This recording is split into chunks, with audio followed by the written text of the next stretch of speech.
He was the divine demon, a monster so powerful his sword was said to split the heavens themselves. The entire martial world feared his name until the day he finally died.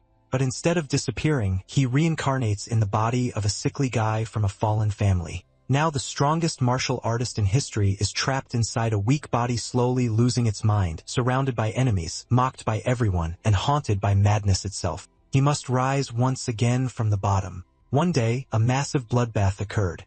The protagonist stood among the slaughtered, blood-drenched people. He found himself facing his remaining 3 opponents and abruptly drew his sword from its sheath. Namgung exclaimed, "This freak is clearly exhausted now. He is the head of the Namgung clan." Beside him stood the abbot of the Shaolin Monastery, Jin, and the leader of the Hua Guang Mountain sect. Namgung shouted that they must kill him right now. Xian exclaimed that now only they remained. He glared at them menacingly and raised a wind. At that moment, Jin tensed up and exclaimed, "A spell that means endless life or endless light, which is why Buddhists often use it as a greeting, wishing each other longevity and radiance." He shouted for everyone to prepare and came face to face with the protagonist. He struck him with incredible force, causing Jin to fall to the ground and scream, "May he be damned, divine demon." He used his great Buddha palm and directed a bright magical light towards Qian. Qian had expected such a bright flash and easily dodged the attack. Jin was surprised and asked, "What?" Qian exclaimed that they would kill him first, and at that moment their powers clashed. Jin shouted at the other 2, "What are they even doing? They should attack him now." After these words, Namgung and Guan moved to help, and using their magical powers, began to surround the protagonist and Jin, but nothing worked. They combined a flash the color of happy lightning and shouted for him to die, even managing to hit Qion. Blood spurted from Qion's mouth, but he did not stop fighting. Jin pulled out his hand and shouted, "May he be reborn in heaven." At that moment, he pounced on his opponent when Qian suddenly rose into the air, greatly surprising Jin. Dark magical powers began to emanate from him, and a moment later he destroyed his first opponent and slammed him into the ground. He then smiled and said that the next one would come soon as Jin had died. The remaining Namgun and Guan realized he was nothing but a monster. Qian kicked off and abruptly ran toward them. Guan was in front and Namgun told him to step aside, but it was no use, and Qian pounced on him with incredible speed. The divine demon Qian to kill him, drowning him in the blood of the Central Plain. The elites of all 9 great schools of the Orthodox Alliance had gathered here. However, confronted by the summoned power of the greatest under heaven, the Alliance was on the brink of destruction. Qian shouted to the old man, "Has he already chosen a place for his grave?" He replied, "Of course. The place is already prepared. His grave will be right here." He used the endless rain of plum petals, everything around him glowing with bright pink magic, and the tree roots began to approach Cheon, who looked and realized he had to hold on a little longer. He remembered the old days when he was happy with his loved ones, and he couldn't die yet. Cheon used the demonic dragon martial art, the 5th technique, Black Dragon Evil Slayer. He struck with such speed that Guan died instantly.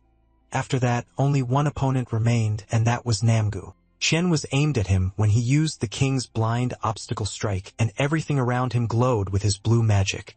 Qian knew it really hurt, but he only felt a slight tickle. The freak, the image of his murdered family was in his eyes, and he was so angry that he didn't care about the pain, and he pounced on his opponent who looked at him in surprise, not expecting such a reaction. Qion swung his sword and struck Namgun with incredible force, causing his blood to spurt out and leaving him stunned. After that, Qion threw him aside a few more times and thought, "Qion, he's a vile ophthalmologist for a demonic sect." At that moment, he struck him with one last magical beam, but Qion was able to easily avoid it despite struggling to catch his breath for a long time.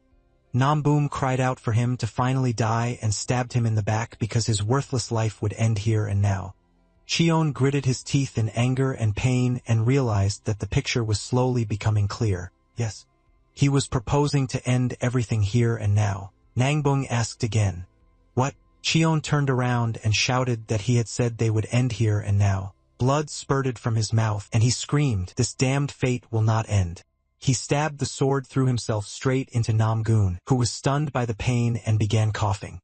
Qian finally pulled the sword from his chest, and Namgun couldn't understand how this could have happened. It was his heart, so how had he defeated it? Had he really surpassed human limits? That was what he was, a divine demon. At that moment, Namgung died, and the dark magical powers began to dissolve into thin air. The 9 great schools were wiped off the face of the earth. Chan asked, would that be enough? He recalled his past when children fought in the garden and shouted that they were arrogant brats. What did they even believe in, continuing to behave so impudently? Chan fought and injured his acquaintances. His teacher raised him and asked. He gave them a good beating. His life flashed before his eyes. It was a long time ago. How strange it was to see his mentor's young face again. Yes. His path in the world of martial arts began right here. Initially, he simply tried to survive every day, but then he had to wander the world relying entirely on his sword. To survive today, he had to kill someone. And so the endless cycle of meaningless deaths continued. Is there even any meaning to such a life? Is life really that fleeting? The girl told him she understood how he felt. She too argued with people in the marketplace every day. And if he didn't see everyone as his enemy in this place, he wouldn't last long here. And calming her younger brother and sister every time they begged for special side dishes was no easy task either. But in moments like these, they looked incredibly sweet. When her parents passed away and she gave up, they gave her the strength to live so she could start a new life. She asked why he couldn't find the same meaning for himself. To find the will to live, he screamed because he wanted to live with them, but they became the reason for life for someone who knew nothing in this world except killing. He raised his sword again for action, and this wandering life without a home began again. What was the meaning of his life? He recalled the facial features of that very girl, and tears welled up in his eyes. He began to cry and realized they had already been here. The path of slaughter he had walked alone for 15 years. Despite his sword becoming dull and countless wounds appearing on his body, he finally reached the full force of his power and carried out his vengeance. Finally, looking at the rising sun, he lowered his sword. The divine demon Qian had fallen into eternal sleep in this place. When he closed his eyes, he heard screams. Did he show up here without any warning and talk all sorts of nonsense? Did he really think he would sell him his martial arts for a handful of coins? Qian became enraged by the noise and asked, after all he had been through, was he really being cast into hell? The girl standing across from him was explaining that his older brother had an accident and wouldn't be able to inherit the clan's martial heritage. So how about passing on the family's martial arts to her son? He didn't understand what was happening and looked ahead questioningly. What was this even like? This clearly wasn't hell. The child began screaming that this was unacceptable since his older brother was alive, and well as their family's martial arts could be passed down to a collateral branch on his mother's side. They weren't even close relatives. Even if the brother couldn't inherit the family's martial arts, their grandfather's techniques belonged to the family. Qian looked at the children in surprise and asked, who are these two anyway? At that moment, a young man approached them and suggested that this matter wouldn't be easily resolved, and that he would make a proposal. Qian asked again, proposal? He replied that he had heard that the Manhwa family was in such dire straits that he had difficulty feeding even these two children, so he would bet money, and his stake would be the family's heritage. Then they'll fight, and the winner will take all. What does he think about this? And his little brother started shouting, what is he talking about? Because of his madness, their older brother couldn't even start training. Does he really think they'll fall for such an obvious trick? The boy chuckled and said they were talking too much when Chun suddenly asked in surprise, who is this Munjin? His brother and sister were dumbfounded, and Chun announced that he was the divine demon Chun. At that moment, there was an awkwardness between them, and no one understood what was happening. At that moment, his interlocutor asked again, what? Who is he? Kian replied that he was dubbed a divine demon. He asked again, a divine demon. This is no longer funny. Why doesn't he go further and call himself the Lord of the Underworld? This guy is the second son of the Blue Flower Trading Guild, Dabo. The children also didn't understand why he said something like that right now. His sister was also angry, and at that moment, people assumed that his mania was getting worse day by day. With such a family heir, the fate of the Yoma clan was already sealed. She says these words out of her family affection for them. Let them not judge harshly, and there is nothing wrong with the proposal. This girl is the head of the Blue Flower Trading Guild, Bu Chewin, who clapped her hands and said there was no point in talking anymore. She would consider their silence as an agreement to a duel. They should meet on the 5th day of next month at the Flying Shadow Pavilion. Dabo added that they would make a promise to each other as one warrior to another. If he breaks his word, he knows what will happen, right? And they went ahead and decided everything themselves, and his sister asked again what should they do now. He'd never really held a sword. Cheyenne asked again, "Are they talking about him now?" The guys looked at him in bewilderment, and he replied that nothing funnier could be imagined. If he gathered all his energy into a fist, he could. But suddenly he realized that nothing was working and asked again, "What? Where did all his energy go? What was this?" He had no internal energy at all. He started screaming and got angry. What was wrong with his weak body? His bones were so fragile. Were these hands even capable of holding a sword? His sister started crying and begging him to stop. She begged her brother to come to his senses even if his mind was paralyzed by madness. After what these people said, only the last idiot or a complete fool would just sit idly by. And her brother asked again, the last idiot or a complete fool. How could she say such offensive things to their older brother? She should apologize to him right now. She started sobbing and replied that she wouldn't do it because it was because of him that their parents died. Cheon was dumbfounded as he tried to figure out what was going on, and his sister ran away from the scene.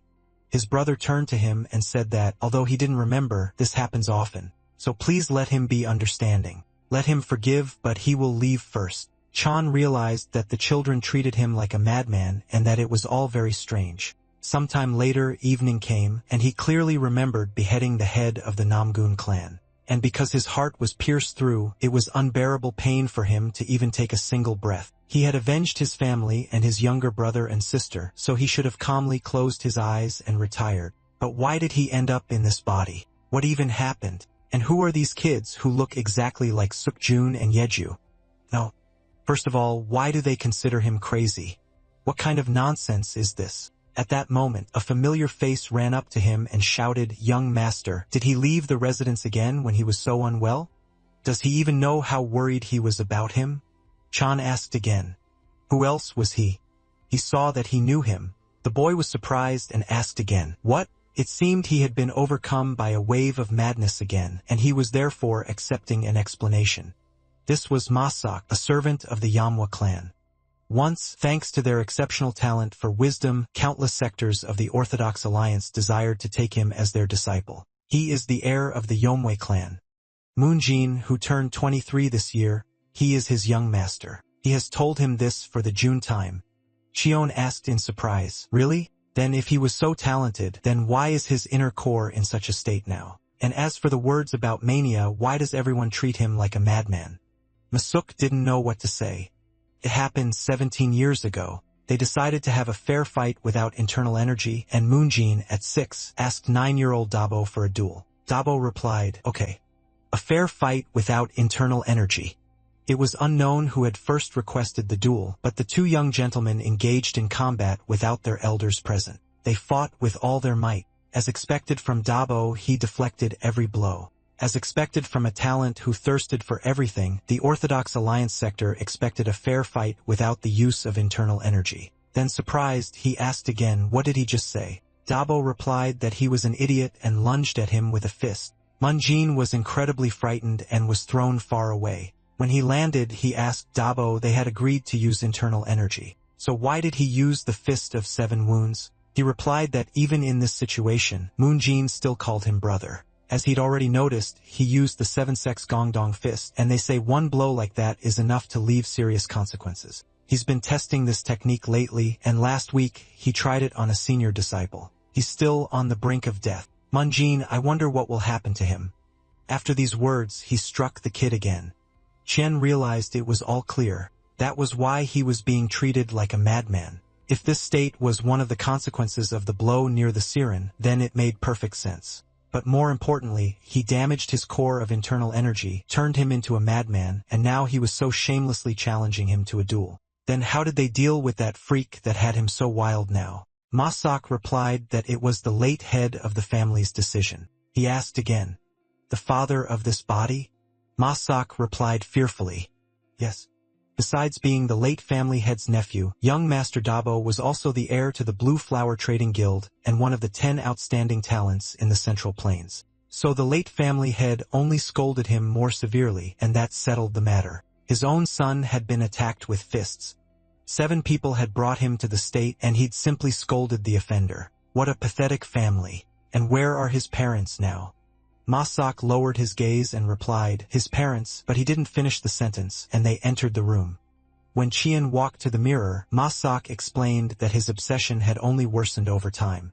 The clan head had run up serious debts, desperately trying to cure him. 9 years ago, the mistress's illness worsened and she died. And 3 years ago, the debt-ridden clan head also died. Ultimately, he was left alone with his brother and sister. He couldn't even properly raise one son, and that's why he suffered. A cursed child who brought his parents to their graves. Now only his younger brother and sister will suffer, and so the glory of the Manhwa clan has faded.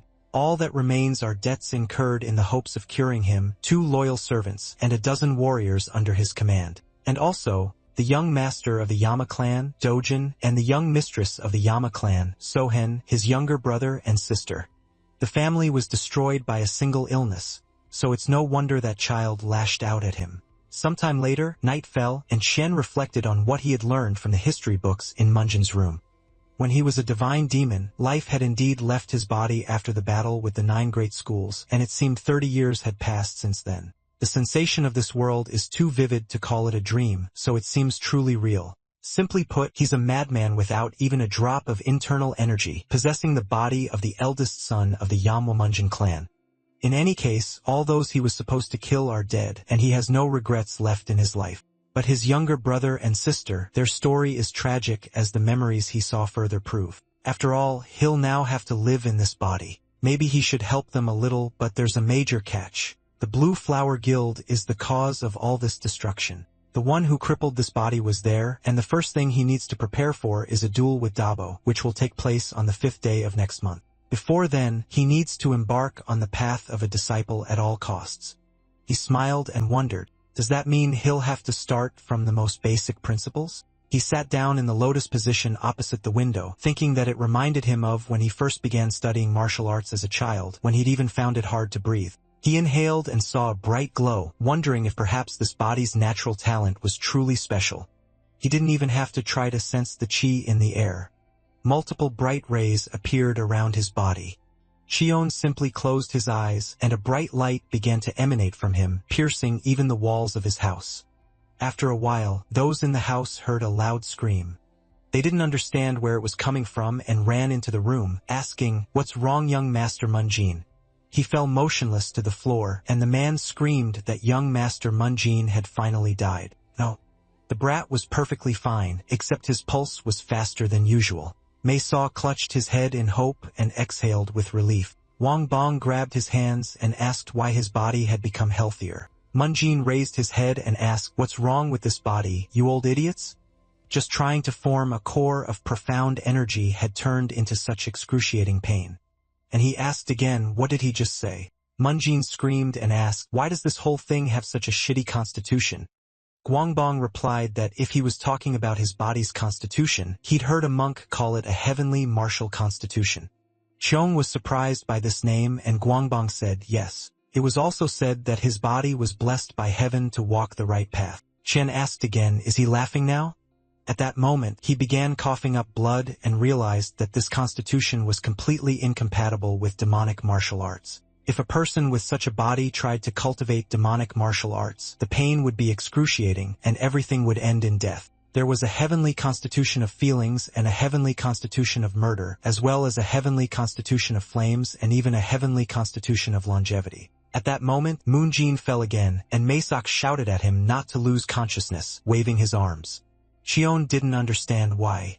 Of all the listed constitutions, he had been given this one. It was simply a curse because in theory it would happen next month and everything was really very bad. He asked in a trembling voice, "Who were those old men?"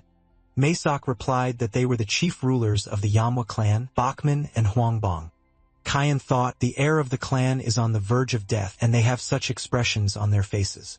Huangbong said that the young master's condition seemed to be worsening every day, and he thought they should prepare their hearts for the worst. Kian reached out to him, his trembling hand angered by his words. They shouted at him not to move anymore, but Qion decided to fight because he didn't want to die at all. After a while, it started raining, and Masuk, who had met Qion, shouted, "Young master, he's been lying in his room for 3 days straight. Wait, is he sure he's okay?"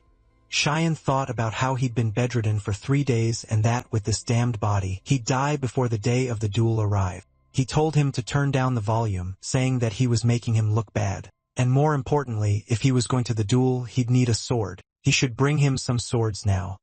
Masak looked at him in bewilderment, then said that they were currently in such a situation that they might not have anything to eat tomorrow. So where would they get the extra coins to buy a sword? Shion asked irritably. Is there really no money left in this damned house? Masak replied, yes. They were currently having to borrow money from the money-lending house of occultists Chain and Tiger Claws. Because of their incredibly high interest rates, their debts had become enormous. Shion thought that this was truly a fallen family. It seemed like he would have to solve his financial problems first, right? He asked again. I see. In that case, asking for a little more debt would really be a big deal. Masak was surprised and asked, what did he mean? Wait, was he going to borrow more money? Was he seriously talking about this now? Shion ordered him to stop wasting his time and go and send a message to those old men. He should also write that he was going for a walk. While a thunderstorm raged outside, Huangbong saw the letter and started shouting. Was he really saying that young Master Munjin had gone off in Tiger Claws again? Okay, he thought that wouldn't be a problem. They'd just send him on his way, right? Bachman replied that he thought the problem lay elsewhere. If young Master continued to be an eyesore in Tiger Claws, the assassination squad would take action. After some time, they arrived at Tiger Claws, a money-lending house. Munjin grinned and said, Thugs, tell your boss that Munjin from the Yama clan wishes to see him. Tiger Claws guard Noho said, if he comes here to gamble again, he should stop talking nonsense, play quietly, and get out of here. Shion asked again, what? He can't convey his words. Then let him call his boss. Noho asked him what he just said. Masak replied in a trembling voice that he didn't mean that at all, that his young master was simply ill. Shion asked him again why he was staring. Noho decided to fight him, and Shion asked what was wrong. He told his brother that this jerk wanted to see the head of the company. The deputy head asked again, was he here or something? The manager? He wanted to meet with the head, but why? Shion replied that he was going to borrow some more money from him. The guy said so he was their client. He was the deputy head of the tenacious tiger cohorts named Junbo. If it was about borrowing money, he didn't need to meet with the head. He should go inside. Shion and Ma Suk followed inside, and a crowd of guards escorted them. Ma Suk told the young master to please come to his senses and go home because he didn't like this whole idea.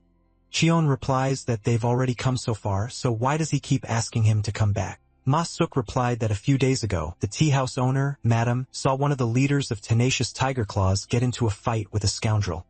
And in the blink of an eye, he sat on his chest, beating him on the spot. He heard that he was an incredibly skilled martial artist who had mastered the double-killing technique, Great Heaven Killing the Moon.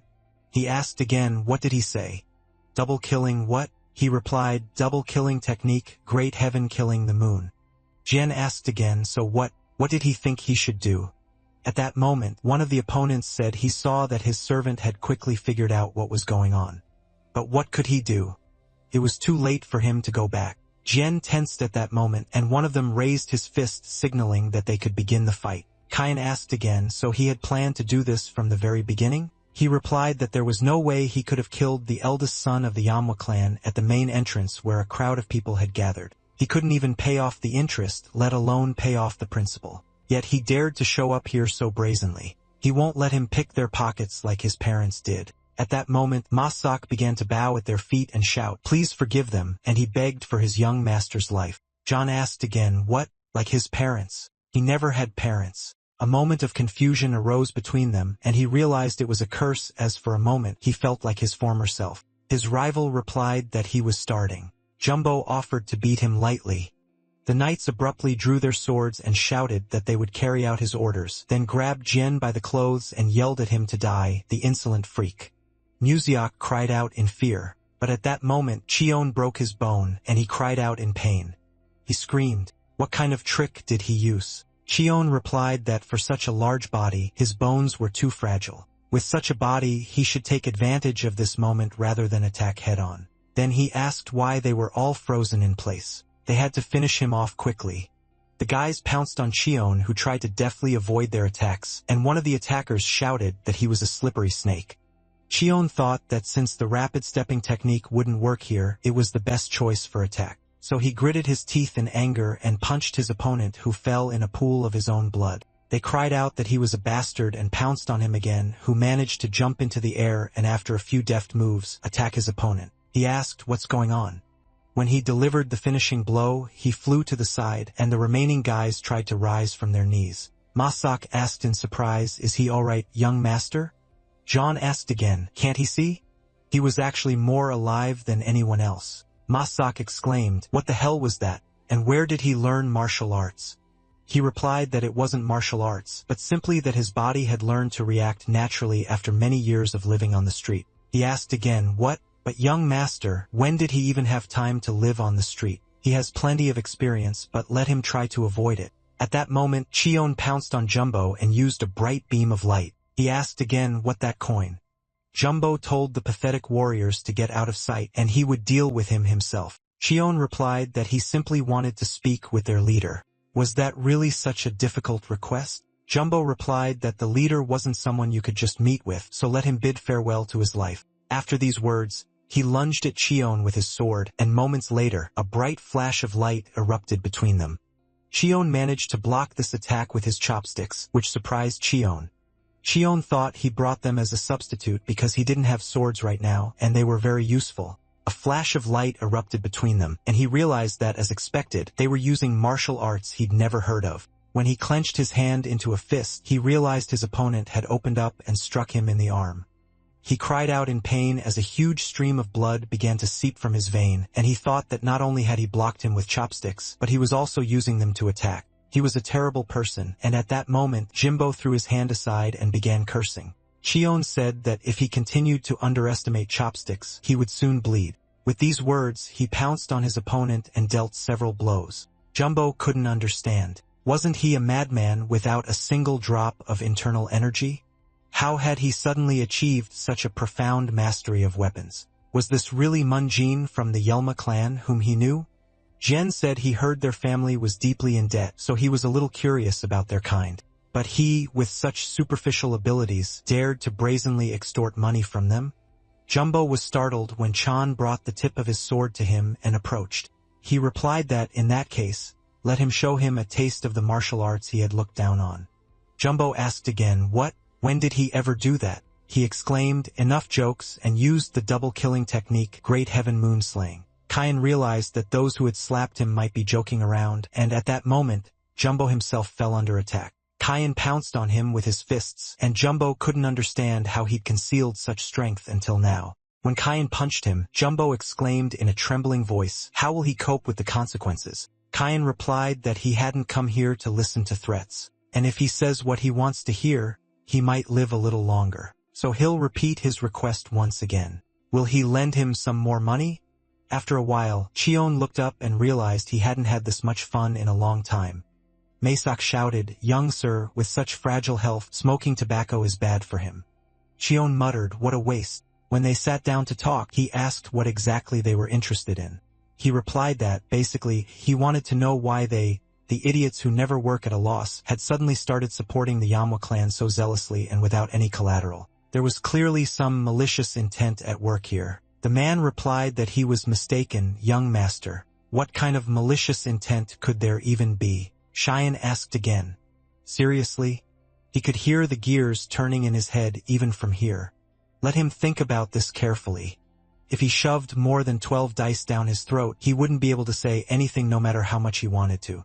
When the lantern lit up, the man said the order came from the Blue Flower Guild. Xian asked again, "Really?" He had a feeling those rats were involved, so how did they make a deal with them? The guy didn't know what to say, and Xian said he was some kind of enlightened warrior. If he was going to be loyal to someone, he should be loyal to his subordinates even if his body was hacked to pieces and this place burned to the ground today.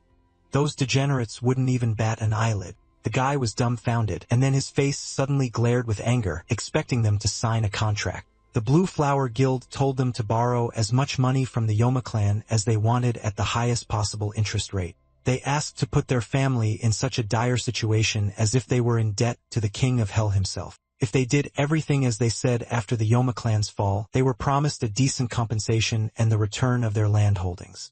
The protagonist asked again. So he did take the clan's land as collateral, right? Then he owes 300 of gold, which he takes today. How much will that be in a year? He replied that, according to the contract, it was approximately 5,000 gold. Xion chuckled and asked again, "What are they?"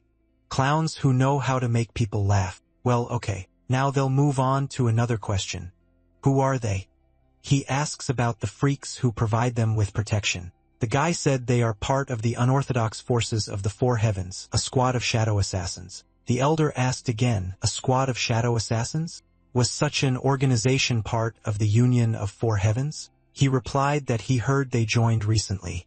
The Union of Four Heavens is a vile company. And at that moment, Masak whispered in Xion's ear, "Young master, is he talking nonsense again?" As if he'd ever crossed paths with him.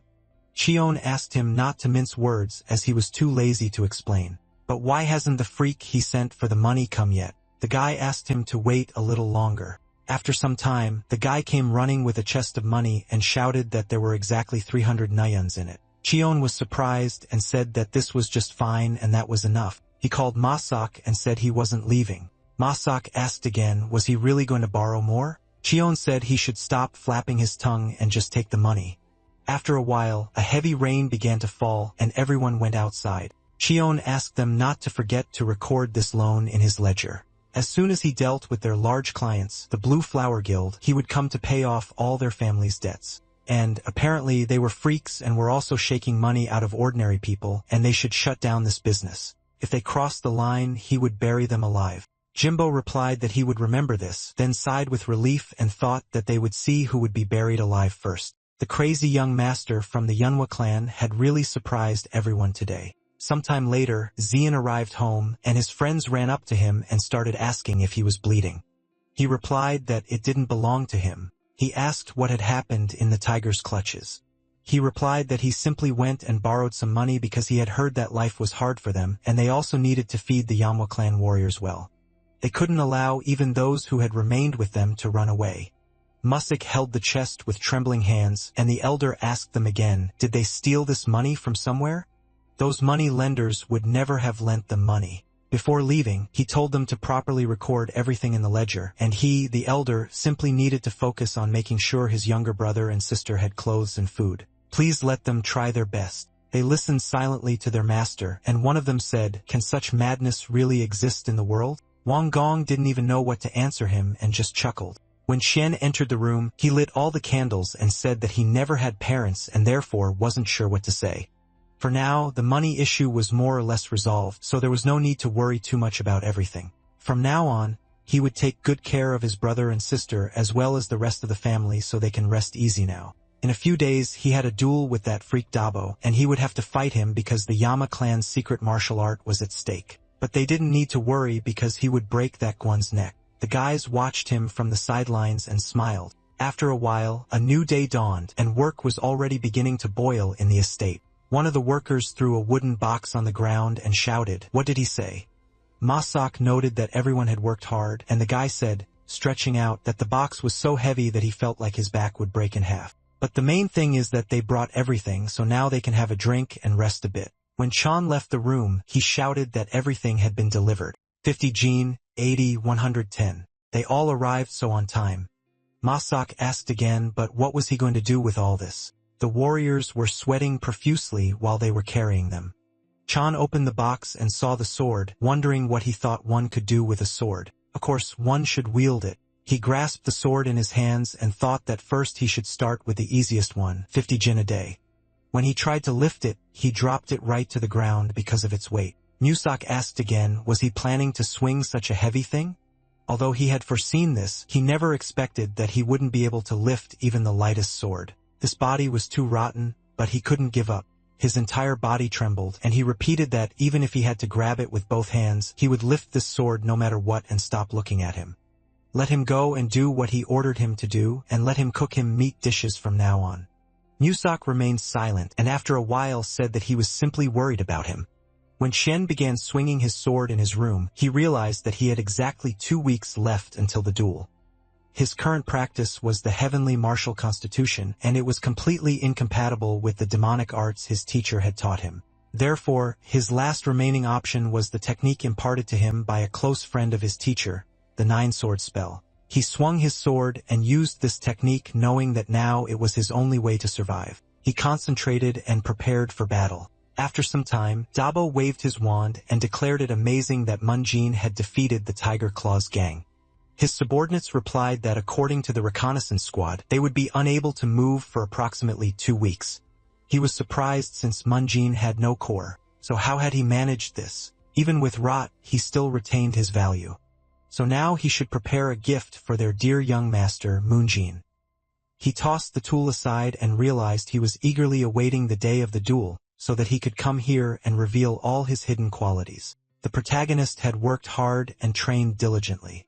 A heavenly martial constitution, if it was a body bestowed by the heavens themselves, it should be able to withstand something of this nature. After some time, Kyan realized that Masak had prepared everything he had asked for. His body trembled, and beads of sweat trickled down his face from exhaustion. He exhaled and realized it was time to begin. He used the 9-sword steel spell, the first tactic being a swift thrust. Raising his sword, he always thrust forward, and no one will dare to block his path. He swung his sword and chanted. The second tactic is the sword of destruction. No matter how he does it, he will destroy everything in his path. He gripped the sword firmly in his hands as he held it, and a stream of water flowed down his face. Tactic 3 is crossing the heavens. Even if it's energy, the heavens are small because there are fewer of them. He was very tired at this point, holding the sword, and cried out that his back really hurt. After that, he decided to move on to the next step and grab the whip.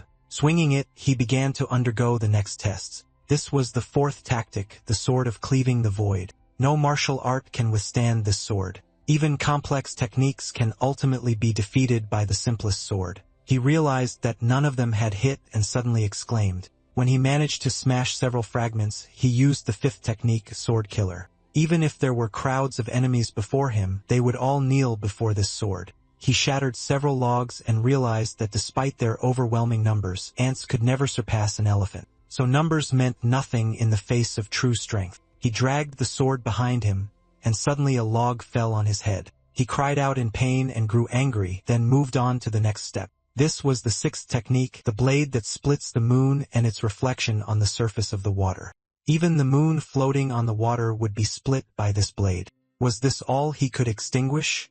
Next time he would have to do more. The 7th tactic is the unification of the sword with the earth, the ground parts before this sword. Thus, the blade is capable of cutting through anything regardless of size. He couldn't understand why there wasn't a single scratch on it. The 8th tactic is a blade that destroys the heavens. Even the heavens will open before his sword. So is there anything in this world it can't cut? He tossed the sword aside and used the 9th tactic, fighting himself. Finally, his blade was ready, so there was no longer any reason to pick up a sword. He closed his eyes in exhaustion and realized that at best this could only be called a good imitation. This was the final stage, fighting himself. He remembered his previous mentor when he was just a child, and his mentor asked him if he remembered. Chen replied that he remembered everything, but did such a mediocre swordsmanship deserve the name martial art? Even the explanation of the steps was utterly ridiculous. He cuts through the earth of the sky and even cuts himself. It seemed like these phrases were made up by a child to sound as cool as possible. The mentor replied that he couldn't deny it, but could he really allow the legacy passed down by his close friend to sink into oblivion forever? He couldn't inherit this martial art of swordsmanship, so he would do it in his stead because he was the only swordsman who could cross swords with him on equal terms. Joan asked again. What? Even without a single drop of profound energy? He replied that he probably used the steps of refining profound energy since those who had already joined the sects of the Orthodox Alliance couldn't properly master it, and he urged him to pass it on to someone who hadn't yet embarked on the path of apprenticeship. Steps of refining profound energy. What kind of trashy skill is that? The mentor flicked Chion's forehead and yelled that he was just stating dry facts and should shut his mouth. Chion grabbed his paws and replied, okay. Basically, they're back to where he was before. If he swung the sword 1,000 times, his body would change. And if he swung it 100,000 times, his sword would begin to fill with energy. And if he swings this sword 1,000,000 times, it will be difficult for him to find an equal force anywhere in the world. That's what he said. So if you swing the sword 1,000 times a day, you can master this fencing art in 3 years? Was this man really his equal, teacher? The mentor replied that he couldn't say for sure because if they had gone to the very end, one of them would certainly have died. Qian looked up at the sky and wondered how strong the warrior was and who it was.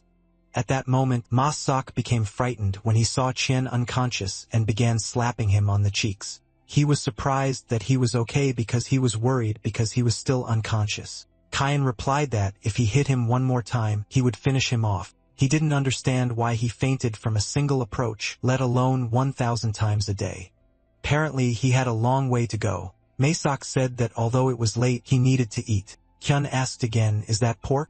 Maesok replied that he himself had told him to serve meat. They hadn't bought meat in a while, so he tried to cook it as deliciously as possible. Cheon replied that he should serve beef tomorrow. Maesok was surprised and asked again, "Beef?" He replied that beef was better for building muscle. If the problem was a lack of money, then he should take as much as he needed from the moneylenders and give it to the manager so he wouldn't worry too much because he would have to borrow more money later. And until he and Dabo fought, he would eat only meat 3 times a day. He asked again, "By the way, young master, since when did he master this martial art?" Chun wondered, why is he asking? Was that so strange? Indeed, someone who was unable to behave like a normal person suddenly began studying the art. They would also think it was strange. Masuk repliat, no. He was just a little surprised. He thought he knew nothing about martial arts. But suddenly, he smashed the bandits with a tiger's claws and set out to master the terrifying art of swordsmanship. Cheon swallowed and replied that he'd already told the kids this, so he'd tell him too. He wasn't really a son of this Munjin house. His true identity was a divine demon. Maesok exclaimed that if he was going to spout nonsense, he better refrain. As for his fears, he was worried that he'd lose his memory again, as if he'd become a different person and suddenly vanish without a trace. But couldn't he say he intended to abandon the Yamwa clan? John replied that he would never leave the family, at least not until the Yamwa clan became the best martial arts family in Seishan, and he had nothing better to do. Maesok asked again, "The best martial arts family?" Cheon confirmed his thoughts, and Maesok didn't understand what kind of absurd statement that was. Cheon flicked him on the forehead, causing a lump that was extremely painful. Cheon told him that if he was hanging around, he should leave. Maesok replied that he was obeying his orders and immediately ran off. Cheon mused that if the Yoma clan became the best family in martial arts, he would also be satisfied with that result. Sometime later, the elders discussed the duel between Dabo and young Master Munjin in 10 days. That monster would definitely try to take young Master Munjin's life, and then he would come for the imperial inheritance bestowed upon the Yamwa clan. Perhaps they should flee from here. Another elder was surprised and asked, "What's he talking about?" He tried to persuade him to think about it himself. Could they really allow the 2 remaining heirs to suffer as well? After some time, Cheon continued training until his strength failed him. He spent his days using the sword, so much so that his muscles had now strengthened somewhat. Although with great difficulty, he was now able to lift even a sword weighing 110 jin. But why was his swordsmanship still so unstable? Exactly 1 week remained until Dabo's duel, and Moonjin was still training. When the guys entered his room, they looked at him and he asked again, "What brought them here? It's dangerous here, so they should find another place to play." The guys replied that they were worried about him and had been watching him for several days in a row and thought he was overexerting himself. Did he decide to push himself? Because Sun had spoken harshly to him that day, she had simply lost her temper. Cheon exhaled and thought that when he saw them, he remembered those children. He patted their heads and told them that he was completely fine, so they shouldn't worry. Dujin exclaimed, "By the way, Moonjin, his stance looked truly amazing. He did it like this, right? He looked like a real warrior." She replied that the stance was not quite like that. The older brother stretched his arms forward even further. Joan didn't understand. Were they imitating him now? What cute children they were. The sight of these children brought back memories of the days when he trained with the teacher. When swinging the sword, he should exhale as long as possible and now try to freeze in one place and just take his time. And finally, he should return to the starting position. Take a slow, short breath. Okay. He thought about it and realized that the most important thing in the 9-sword solo is the breathing technique. He forgot the teacher's words. After that, he told the guys not to worry about anything because he would definitely win, so they should quickly return to their rooms. He sent the children out of the room, and they looked back in surprise. After that, they laughed, wondering if he was really okay.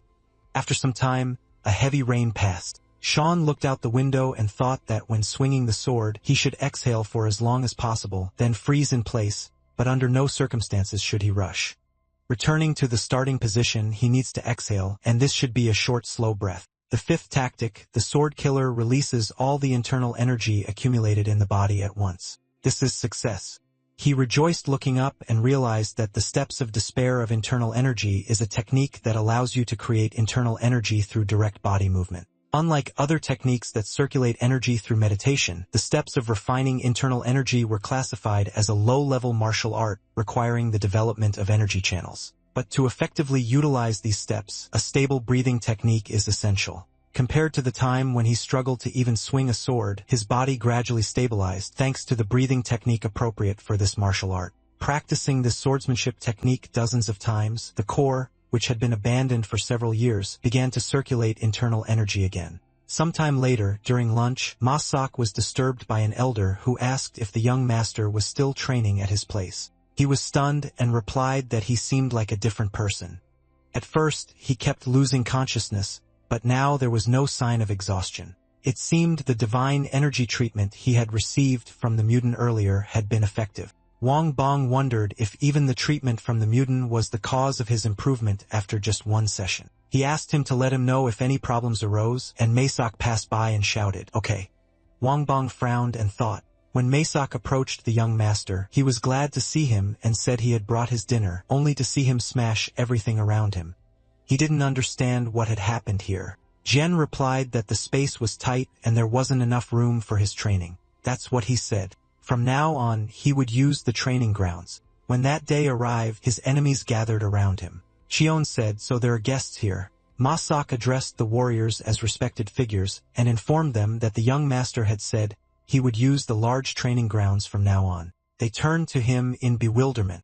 And at that moment, Cheon slammed his sword on the ground and shouted that he needed the large training grounds for his personal training, so he would borrow this one for a while. He thought it would be more spacious there. There's another training ground nearby so they can use it for training. The guys didn't understand what this walking dead man just said. Simply swinging a sword doesn't make anyone a martial artist, especially since the tip of his blade has never been stained with blood. He exclaimed, "Wow.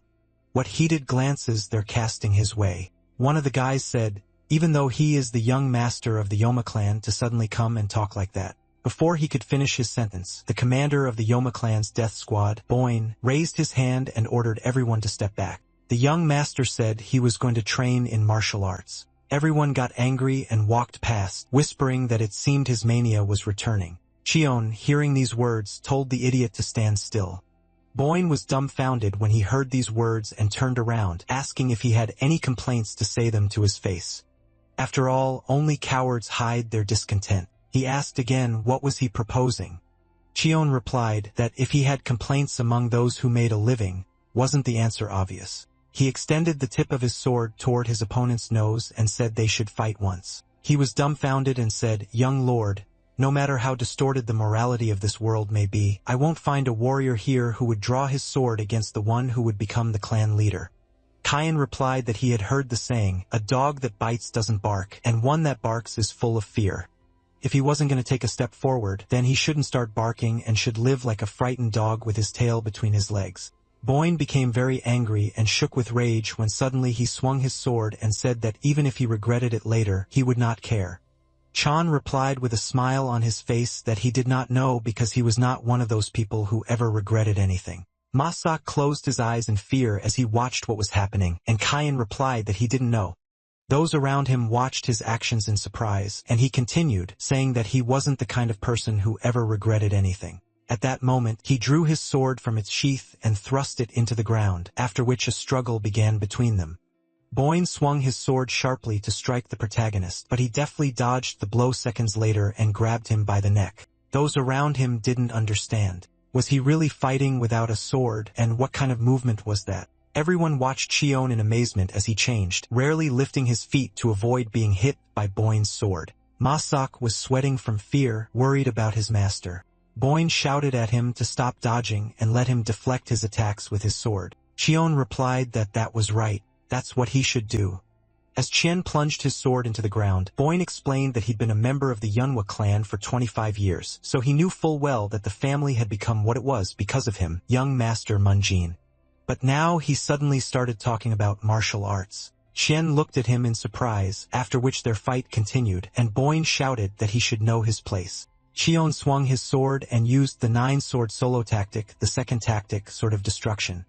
At that moment, he tensed, and Boyne realized what had just happened, that technique that had momentarily caused his internal energy to lose its stability. Qion replied that what he'd said was true. But at that moment, he punched him right in the face, drawing blood, and Boyne began to fall to the ground. Qion said that from now on, everything would be different. Boyne couldn't understand how this was even possible. His once clouded gaze had become completely different. These were the eyes of a true warrior, burning with determination, and he fell to the ground from a powerful blow. Everyone was surprised that young Master Munjin had won, and their mouths dropped open in shock. Boyne's friends ran up to him asking if he was okay. Jian asked, "No one has any complaints now, right?" One of the guys yelled that it was cowardly. Chun turned around and asked, "What?" The guy replied that he knew Boyne couldn't hit him, young master. Boyne yelled at him to shut up at that moment and rising from his knees, declared that this was his defeat. After a while, Boyne stood up and said he had taught him a lesson. Qion replied, if he'd learned it in 100 tries, he could go free. At that moment, he waved and told everyone to get out of the way and go train on the nearby training ground. Many of the guys left, leaving the training ground to the protagonist. He turned to Musik and told him to leave too. Musik looked at him in surprise, and then evening fell. One of Boyne's friends started screaming in anger. He might be their master, but weren't his actions too much? Why had he let him get away with everything? Boyne asked again. Who else had ever shown mercy? He thought he was already 1 foot in the grave. His friend asked again, is that true? He replied, does he look like the type to lie? The guy replied that he didn't mean that, and Boyne said he didn't know what happened, but their crazy young master had received a chance granted by heaven itself. He wondered, a chance granted by heaven itself? And when had he managed to do that? There had been no reason to do so. Masak stood silently and said nothing.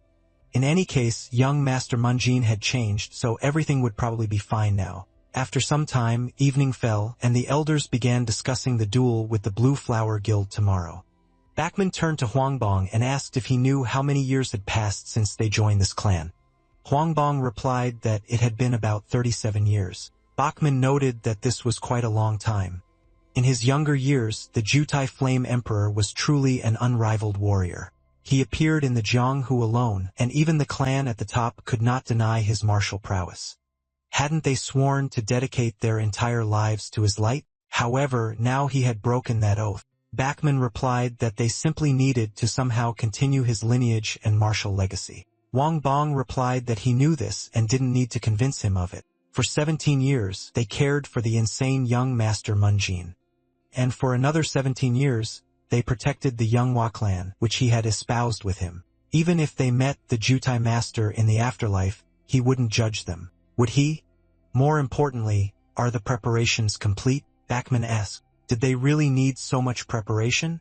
They just needed to grab some money to settle in the new place. And besides that, there were still a few warriors and 4 clan scrolls left. At that moment, he told Huangbong to go first. He was surprised and replied that, after all, he was his blood relative, and someone had to take care of his body. A hired guild master and a blue flower would be there to witness the duel. Wang Bong noted that they were bragging for everyone to see about their plans to commit theft, but Bachman replied that they were simply saying they were confident of victory. The Blue Flower Guild, those evil snakes, would burn this place until not even the roots remained. He should go to the appointed place and wait for him there. The young master and mistress would probably be shocked. When a new day dawned, Masak and Cian were having breakfast and began discussing how the meat had become tougher lately. Masak replied that he was just imagining things since the cheapest parts of the cow are always the toughest. Cian asked again, had they run out of money yet? He replied that he had no idea that the steward was simply giving them little. Kine asked again, was he offended or something?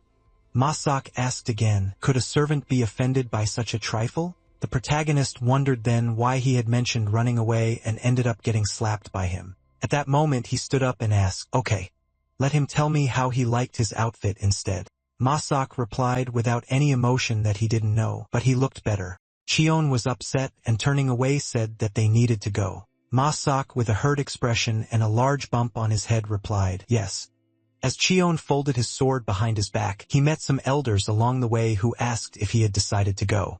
Chen replied, Elder Backman, please don't tell him that Tu has come to spout nonsense about wealth. Backman replied that he hadn't even considered doing that, and Chen asked again, oh really? Well then let him wait here. He'll quickly dispatch those damned thieves in return. He replied that he would go with him, and an awkward silence ensued.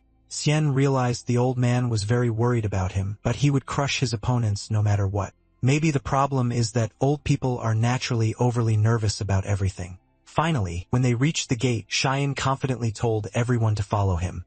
After a while, a crowd of people gathered in the arena. This was supposed to be a duel to settle the dispute between the Blue Flower Guild and the Manhwa clan. Those who wanted to place bets could hurry here. People were wondering what the betting odds were. Both men were neck and neck, so if he bet on the winning side, he would get half the payout. That sounded pretty good to the average person. They were discussing whether if it was a martial arts match, it wouldn't be better to bet on the Yama military family rather than the merchant guild. One of them decided to bet 2 nans of silver on the young master of the Yoma family. At that moment, people began shouting when they saw the young master and looked at him questioningly. Chan walked confidently, nibbling on a sweet candy. The guy about to place a bet asked himself if he could cancel his 2 nans of silver bet on the Yoma family. Chan grinned and told Backman, watch it. He said he wasn't late. Backman replied that he was eating so much before the fight, which was a bit improper. At that moment, a girl with an umbrella approached them and remarked that they hadn't seen each other in a while. It was Bu who said that since he was her blood relative, she would ask again. Should he insist on this fight? He asked again. What? She said that the Yomwei family challenged first. They don't have the talent for it, so why resort to something so reckless? Apparently, the rumors about his mania worsening were true. Cheon continued eating candy and thought, let everyone just look at her. She's talking as if this is a duel for her body. It seemed he had no choice but to pay in kind. He said there was no way the merchant guilds could take the Yama family's secret martial arts from them, so he had to fight. Those around him began to wonder. What? They wanted to get their hands on a military clan's secret martial arts? Are the Blue Flower merchant guilds such a rotten house? They have no idea what's going on here. Bu pulled out her fan and said she was curious to see how long he would remain so relaxed. At that moment, the host announced, attention, everyone. Ikin of the Gongdong sect will be observing the duel. This is a fight between the guild successor and Blue Flower, Dabo, and the young master of the Manhwa clan, Munjin. Under his watchful eye, they will fight with honor and fairness. Many people raised their hands and shouted for the fight to begin. Dabo chuckled and said he saw that he had received the items they sent. Kion asked, what did he just say? Dabo replied that the outfit he was currently wearing was the battle uniform of the Fire Emperor of the Manhwa clan. He personally sent it to him to celebrate Munjin's return. Kion asked, what is this? So after the duel, he will have to return the rest? At that moment, he drew his sword and held it above himself. The people were surprised that the young master of the Manhwa clan was a master of swordsmanship. But how could one practice fencing with such a large sword? By the way, wasn't the Fire Emperor a master of hand-to-hand combat? After these reflections, there was silence. And at that moment, Backman turned to Masaka and asked if the young master had said anything to him. Masaka asked, what did he mean? When he had told him to run that morning, he had become very angry. Backman asked again, did he suggest he run away? He replied that he was just joking, and, frankly, he was confident of the young master's victory. Although with a trembling voice, he wondered if it would have been better to run away. No. The young master had changed, so he should give him a chance. But did such sudden changes happen? Backman wondered if madness could be contagious. Looking at Masik's strange behavior at that moment, Ikin shouted, are you all ready? Kion frowned, and Itkin exclaimed that if both sides were ready, they would begin the fight. At that moment, he created a loud sound to begin the fight, and Kion immediately rushed to attack his opponent. Dabo was surprised by his sudden movement, and a fierce battle broke out between them. The people around him couldn't understand why he was so fast. Hadn't people said that young Master Munjin had become more insane? He had heard that he had never even studied martial arts. So where did he get such strength? Dovo tensed when he realized his situation and growled that they would see his abilities, a day-old puppy. He reached out to Cheon and they began to fight. When Cheon received the first blow to the face, blood spurted from his cheek, after which they both moved to another place and found themselves facing each other. People shouted with joy at the sight of such an amazing fight. Boo, watching from the sidelines, thought that this surprised her as she didn't expect Munjin to be so firm on his feet. However, compared to the martial arts Dabo had accumulated so far, he was a mere blank. Chen struck his opponent's hair with a sharp sword, cutting off numerous clumps, and they continued to wrestle. When Chen swung his sword, Dabo struck the ground so hard that a bright column of light shot straight into the sky. They had already fought amid thick dust from such a battle, and he thought that Munjin, today, they would drive him completely mad. When they found themselves facing each other, Dabo realized that allowing others to dominate was what he did best. With these thoughts, he pounced on his opponent, but Cheyenne continued to deftly dodge his attacks. Thakman remarked that he thought young Master Munjin would immediately be hit, but he was holding on like that. Masak noted that he didn't know the details, but it seemed the young master wasn't currently using his full strength. Bachman asked again what had he suddenly said. He replied that he'd been secretly observing the young master's practice, so he could reasonably expect a more powerful monumental strike from him. Meanwhile, the protagonist pondered. As far as he could tell, his current level was roughly on par with his opponent's. Was such a short break really enough to catch up? He wiped the sweat from his face and realized he didn't care. In the past, it had never mattered whether his opponent was stronger than him. After all, he'd killed them all, so he'd certainly kill this freak too. Their fierce battle continued at this pace. From the dilapidated hut, they traveled east for 5 kilometers, then another 3 kilometers, and that's how they managed to reach their destination. Fortunately, the young master and mistress had fallen asleep, so they were easily taken along. Some time ago, Wang Bong had asked Bachman if he was sure he wouldn't go with him. Bachman replied that he remained his blood relative, so someone should be there to take care of his funeral. He would be a witness who would personally oversee young Master Munjin's final journey. Wang Bong said that they would then go first and meet at the appointed place. He was still unsure if they were doing the right thing. Meanwhile, Munjin continued to fight. He understood that Dabo was quite good for his age, but in the end, he was still feeling a little shaky. The people watched the battle in surprise and hope, wondering why they looked evenly matched. Did it even seem like young Master had the advantage? One of the spectators replied that he had heard that the second Angle Blue Flower was a disciple of the Gongdong sect, but his skills weren't all that outstanding. Chen gritted his teeth in anger and charged at his opponent. Just as Bachman shouted, "Young Master Munjin." Masak also shouted at him, begging him to dodge. And at that moment, Bu smiled in anticipation. Chen used the 9-sword solo technique. First tactic, a swift thrust. When he dodged the attack with this tactic, everyone was stunned by what they saw. Could he really have blocked such a powerful blow? Dabo gritted his teeth in anger, not understanding what was happening. He hadn't expected this turn of events at all, and Sean looked him in the eye and smiled. Dabo called him a freak, and their fight continued. Bachman thought that the young master was concentrating all his internal energy, and would most likely deliver the final blow now. Masuk was frightened. But at that moment, Dabo shouted that everything was happening too slowly. He was concentrating his internal energy too slowly for the attack. Chen used the 9-sword solo technique, second tactic, a sword of destruction. When a bright flash of light erupted between them, Dabo realized his failure and realized how helpless he was against him. Kyan walked toward him with a smile on his face, and their swords clashed again. Dabo was horrified at losing to this freak who didn't have a drop of internal energy. A moment later, his sword was shattered and broken in two, and his arm was severed. Dabo saw blood and cried out in pain and horror, after which Kyan kicked the ground and kicked him in the chest. When Dabo, defeated, flew to the side and fell in a pool of his own blood, Bu exclaimed in horror, "Dabo." Everyone was stunned by the horrific sight, and Bachman and Masak were dumbfounded. The arena fell silent as everyone saw Dabo destroyed. Had young Master Munjin really won?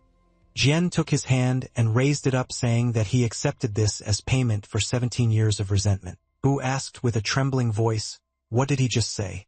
He said that since it was about the Blue Flower Guild, he thought they would find a way to get it back. At that moment, Aiken leaped up and ran up to Dabo, placing his hand on his chest. He announced that his energy core had also been destroyed. Bu also descended into the arena in horror, and Aiken asked if it was really necessary to go so far. Kyan asked what was he talking about. Aiken rose to his feet and replied that there was a clear gap in skill, and that the duel had long since ended. Kine asked, really?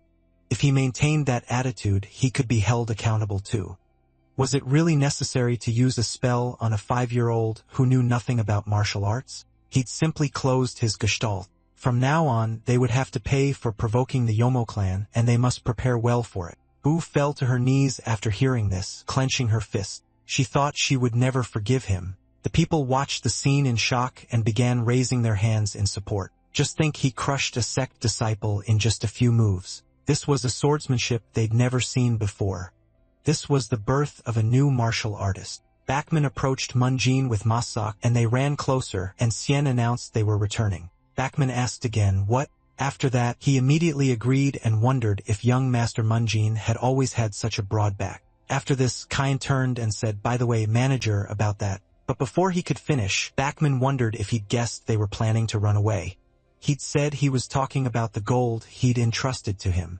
Had he already spent it all? Bachman laughed and replied, of course not. There's only a little left. Xian said it looked like he'd have to look into the chain again, and the tiger's claws had gotten tougher lately. And one more thing, regarding Elder Wangbong and the other warriors, he didn't care if they decided to leave the clan. But if they tried to separate him from his younger brother and sister, they'd have to put their lives on the line. Meanwhile, Wangbong was with the young mistress and master away from their clan. Sun was saying that today was the day of her elder brother's duel. How could he act like that? Du Jin was also displeased and said he'd never forgive him this time. Wangbong asked them to stop and let him read the message that had arrived via carrier pigeon. When he read it, he explained that they were in a difficult situation. Moon Jin had won the duel, their escape plan had been discovered, and they must return immediately. The protagonist said thoughtfully, by the way, since they're on the topic of money, he thinks it's time to deal with the debt trap. Bakshin asked, the debt trap? He replied, right. He's talking about those idiots from the Bangho sect. He didn't think it was time to resolve this issue. He'll take care of everything himself. He, the manager of Do, must return to the residence, he replied. But still, he thought even though the duel had shown that the young master wasn't the same as before, he still had some time. The next second, MC said, old man, he worries too much. He held out his hands and told him to try not to get involved with the Sosol sect squad under any circumstances. He replied, oh my good. He left. After that, Masaka approached the protagonist and asked, young master, is he really planning to go to the Bangho sect like this? He folded his arms and replied, that's right. He doesn't want to put off the troublesome work. Then he turned around and smiling added, Masak, he just needs to stay behind his older brother and not worry about anything. Did he understand? He answered in the affirmative. After some time, the Bangho sect money lending house. Jumbo walked forward and asked, oh, is he here already? He thought that he really never thought he would see him again. He can't believe he crippled that idiotic second son at the Chonghua Merchant Guild. Then the protagonist said that he came to pay his bills. He walked further and added, it's kinda quiet here. Has their business gone down the drain or something? He replied that it's not like that. It's just that most of the players went to watch his fight, young master. He asked, everyone went to watch his fight? They guys must have bet on his fight too, right? The next second, Junbo and several of his subordinates bowed sharply.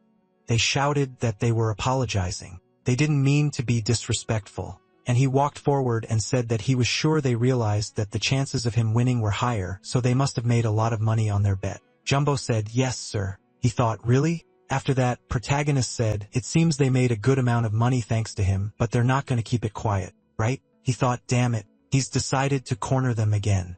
He replied, of course, that's not true.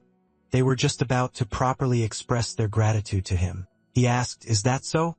He sat down at the table and added, excellent. He's glad to hear it. Then Jungal looked at him and thought, unlike last time, a cold air had gathered around him. This is a real martial artist burning with killing intent. Then the protagonist asked, so where is his boss? He wondered, why does he need him? The protagonist put his hand on the table and said he didn't like asking twice or thrice. If he didn't answer, he'd do it personally. Before he could finish speaking, the leader of the Bangho sect, Chai Wunjal, entered the room. The MC looked at him and asked if he was their leader. Wunjal said his guys had told him about him. The protagonist asked if he'd asked to meet once, so why make things so complicated? Well, he has a pretty cute face and that bug behind him, his lackey? The next second, Black Crow from the Sosol sect walked forward. Energy enveloped his body, and he said, he sees that this brat has no manners at all. So that means he's the idiot who coveted their money? The MC frowned and wondered if he was from the social sect. Then he asked how dare he interfere in an adult conversation? Was he tired of living? In response, he laughed and then suddenly jumped into the attack and shouted, well, he should try to kill him once. At that moment, Masak excitedly shouted, young master. And the protagonist twirled the wand in his hand and said that he didn't care whether he was from the social sect or not. If he got in his way, then first he would earn a hole in his body. With these words, he threw the wand forward, piercing the attacker's arm completely. Then Black Crow smiled and thought he was some kind of little idiot, but he was quite an unusual guy. Then he said that he couldn't believe he pierced his arm with chopsticks. What an interesting kid. MC noted that this was not what he wanted to hear from a green idiot like him. The next second, Black Crow jumped into the attack again and told him to keep his nose in the air. The protagonist also moved forward, but with a sharp jump, he managed to dodge Black Crow's attack, whose fist punched a hole in the floor. From above, the protagonist asked what he was looking at. Black Crow looked surprised and then spun around sharply, slamming his hand in front of him, but the protagonist managed to dodge to the side and then smirked. And the attacker thought, what the hell? How did this brat manage to dodge his attack? Then MC declared that he would make another hole. Black Crow caught the stick flying towards him, but the momentum had already pierced his body. He dropped to one knee while bodily fluid dripped from his injured eye. The protagonist approached him and asked, how is it? Is the air flowing well? He shouted, what an idiot. Now that he touched him, the brothers from the social sect squad will begin their action. He asked, oh, is that so? He shouted that now his family and subordinate wouldn't be safe either. But the next second, the protagonist added a kick to his face and asked, social sect? Let him come if he has the courage, but first he will kill him here. He screamed, he must wait. He will give him everything, both his wealth and his concubines, but please, he must spare his life. The protagonist asked, what? He suddenly wanted his life? He didn't need his concubines, but he liked the words about wealth. Black Crow shouted that everything was in Daekshang. That is, he would definitely bring him here. He replied, okay. That's the right approach. But if he suddenly doesn't return, then he will have to breathe through an additional hole that he will punch in his face. He shouted that he will definitely come back. Then the protagonist looked at the head and said, now how about we start the debt write-off procedure again? The next second, Wunjul fell to his knees and began bowing, begging him for mercy. The MC came closer and asked, him too? He looked up at him and shouted that he would give him all his property. The protagonist asked what he was talking about. Everything that belonged to him was already his. He was surprised. What was he talking about? He replied that if you take the 7,000 yen profit they took from ordinary people and add the cost of their lives, the idiots who constantly interfered in the affairs of a military family, wouldn't that amount equal his entire fortune? He said that, in that case, he would give him his entire fortune. But the next second, the MC left a hole in the man's head and noticed that he didn't understand human speech at all. Why did he keep repeating that he would give up what was already his? Then the leader fell lifeless to the ground while those present watched perplexed. Then the protagonist turned around and asked when the next person in line after that idiot would arrive. Jumbo stepped forward and said he was the deputy head. He asked, He didn't know. Then Jumbo bowed and shouted, that's right, he's asking. Please, he must spare his life. From now on, he will live a righteous life, so he begs him to give him a chance. And the protagonist sat down at the table and folding his arms said, well, fine, he can live. After that, he placed the documents on the table and asked, so what is the current net worth of that dead man?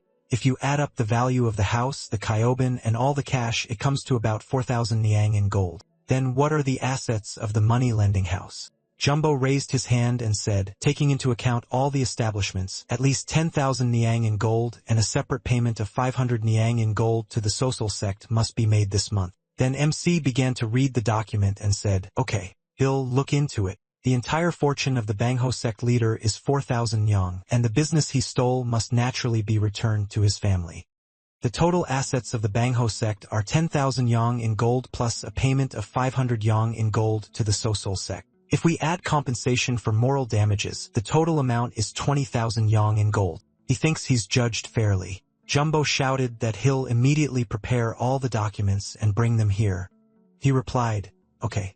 He offered to complete all the documents right now and complete the gold transfer. He shouted, yes. Then the protagonist rested his chin on his folded hands and said, "Now isn't it time to discuss the value of the remaining people's lives?" With these words, he looked at the two men standing before him and added that he had said he would spare him, but there was no mention of their lives being spared. They cried out that they were begging for mercy. After a while, Baeksun stood next to a huge number of chests and cried out in surprise, "What's all this?" MC stood behind him and explained that he had sorted out the debt pile. Each chest contained 400 nyang in gold. He said, "Young Master Hua." He turned and asked, "Didn't he tell you who was behind the moneylender's house?" The protagonist replied that he had mentioned the Sosol sect. He asked if he knew who the Sosol sect was doing business with. He replied that he didn't. Did he really need to know? He replied, "Jusu Gong from the Red Sword sect clan, sworn brothers of Black Crow and Red Crow from the Sosol sect squad." Then the protagonist asked, "Isn't this Black Crow the one with all 10 fingers pitch black?" Baeksun cried out in surprise, "Have they met before?" He replied that that was right. He had stabbed him in the eye with a chopstick. He was surprised. "What?" And then the protagonist said, "Lord Du. Such an opponent may be too strong for him or Elder Cho, but he shouldn't hold him to his standards. If there's a pesky bug flying around, he'll just swat it and be done with it. Anyway, for dinner tonight, he wants to eat the most tender veal. And when his younger brother and sister return, he must take care of their dinner too." He waved his hand and turning in the opposite direction, added that he would go to his room first. Baeksun watched him go silently, thinking that Black Crow was feared throughout Sichuan province, but he dismissed a master of such stature as a mere nuisance. Whether during the duel or now, he continued to wonder if this was really the same young Master Hua he knew. After a while, a subordinate said, "The Yomo sect set a trap. She must be shocked by the outcome of the duel." Guildmaster Choi stood in front and said that for someone hired to serve him, he was too talkative. As she had said, he must leave only one child alive and bring him here. He could kill the rest. She didn't care, but he must remember, one child must be alive and unharmed. He laughed in response and said he understood. He'd be back before the sunset. Then Choi Yen raised the figure above the map and thought, Huamujin. She would tear apart everything he held dear right before his eyes. The Yoma sect had once enjoyed its own era of glory. Countless martial artists, captivated by the personality and skill of the man dubbed the Fire Emperor, filled the training grounds. Even the noble Tang family of Sichuan held his talent and character in high esteem. In just one generation, the Yoma sect established itself as a military family no one could ignore. It was a time when even renowned masters dared not touch the warriors of the Yoma sect. And when they appeared on the streets of Siochong, all the residents greeted them warmly. But after the Fire Emperor's death, during the process of transferring the position of head of the family to his successor, the entire world discovered the latter's incompetence. Thus, the Yamwa sect gradually declined, and even those who had sworn allegiance began to renounce it one by one. The image of the Fire Emperor who once commanded the world. To the sects of the righteous path, he was a great hero. To his enemies, a master capable of suppressing anyone. He truly was a hero for the ages. Baeksun wondered, why did the back of the retreating young master now remind him of the image of the Fire Emperor? The next moment, he heard someone calling out loudly for him. He turned around and noticing his subordinates struggling to catch their breath asked, "No, why are they here? Wait, why is it only they? Where are the young master and mistress?" One of them shouted that assassins sent by the Chonghua Guild had suddenly attacked them. Elder Cho and the warriors fought with all their might, but the assassins were overwhelming. Then Baeksun thought, the young master and young mistress are in danger. He shouted that they must report this to young Master Hua immediately. He would go there first. They shouted yes, and then he rushed off. Meanwhile, one of the warriors asked, "Are they the only ones left now?" They weren't going to kill everyone, so he should think carefully. With his foolish actions, he could send all the little ones to the grave. With these words he laughed, and Huangban angrily shouted, "What idiots!" The next second, Baeksun arrived, knocking the weapon out of the warrior's hand. His fan returned to him, and he looked at his opponents and said that he had better go quietly home. Then one of the warriors shouted, another appeared, "Kill!" They rushed to the attack while Baisian fought them.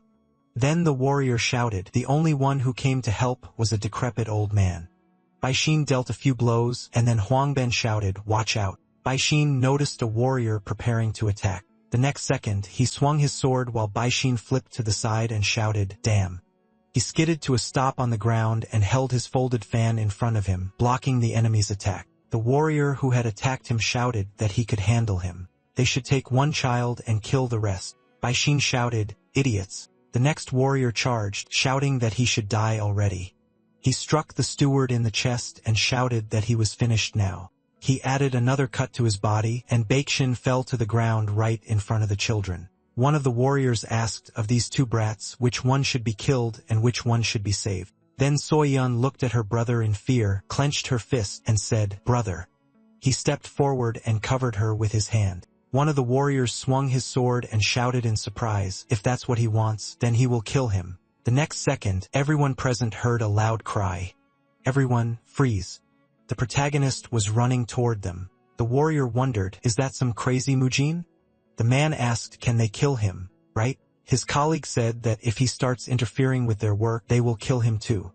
Then the protagonist stopped next to one of the warriors. He was ready to strike and shouted that he saw that he wanted Mujin dead. In response, the protagonist delivered a powerful blow, shattering the enemy's weapon, and then struck again in front of him, splitting the attacker in two.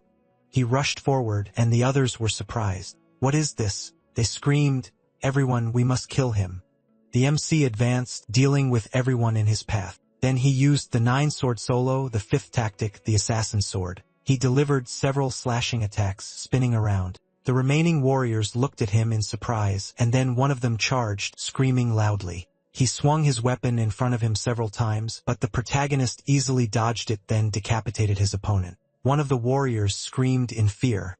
"It's a monster." But then MC threw his weapon forward, cutting off the arm of one of the warriors. He fell to his knees, clutching his wounded shoulder, and screamed loudly in pain. The protagonist told him not to dare move even his fingertips if he didn't want to die. Then he looked back. So Yun closed her eyes and looking through the hole between her fingers asked, "Brother?"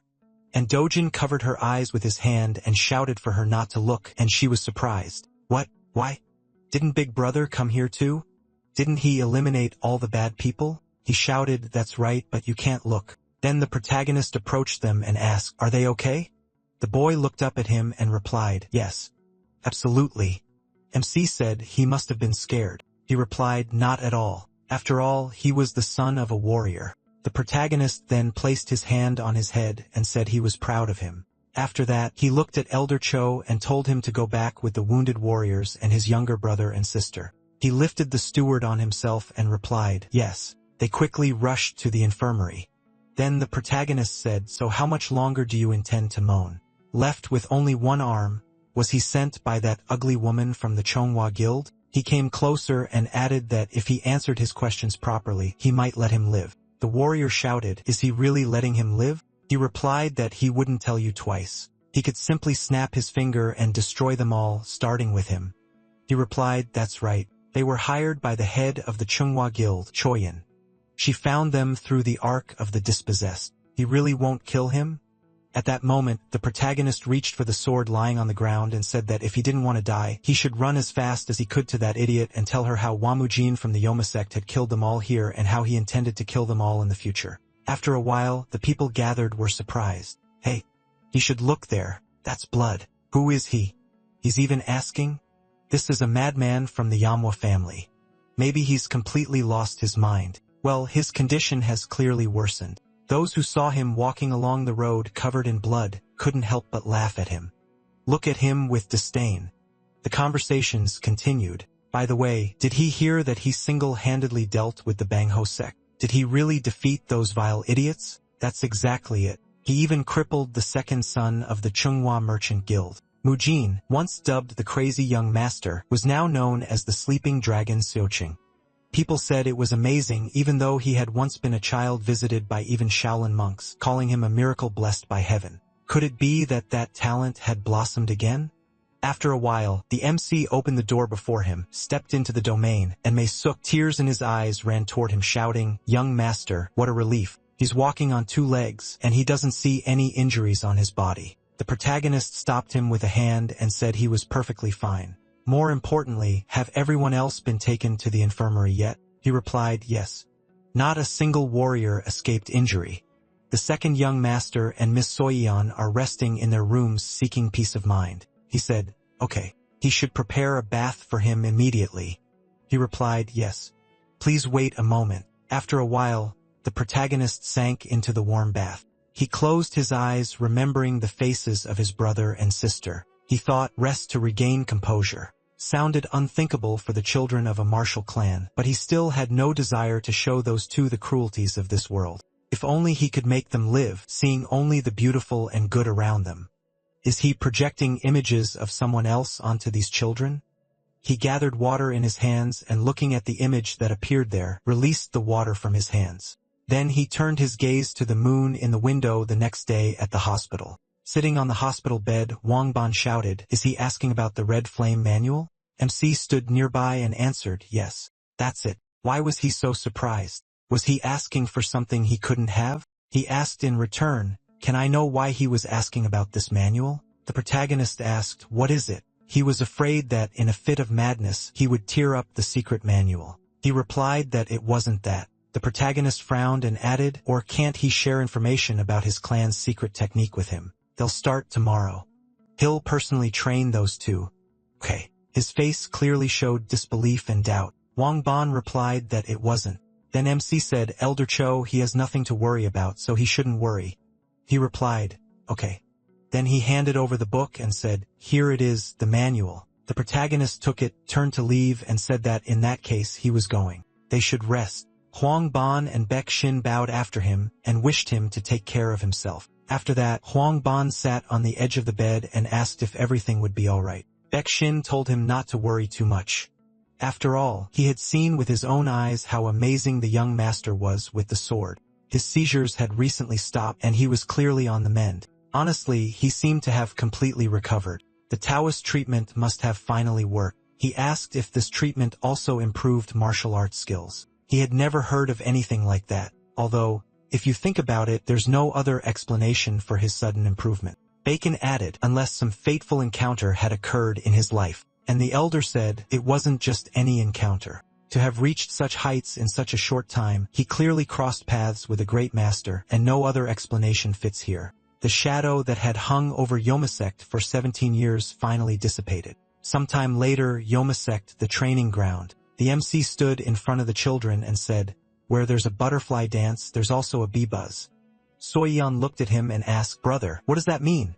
She found it hard to understand. In response, he thoughtfully said that he would now try to explain it differently. That is, it means standing toward the opponent as if freezing their legs in place while their movements remain as free as a butterfly's. This is a fundamental movement technique that he created himself based on countless real-life combat experiences. They looked at him in surprise and said, "Wow."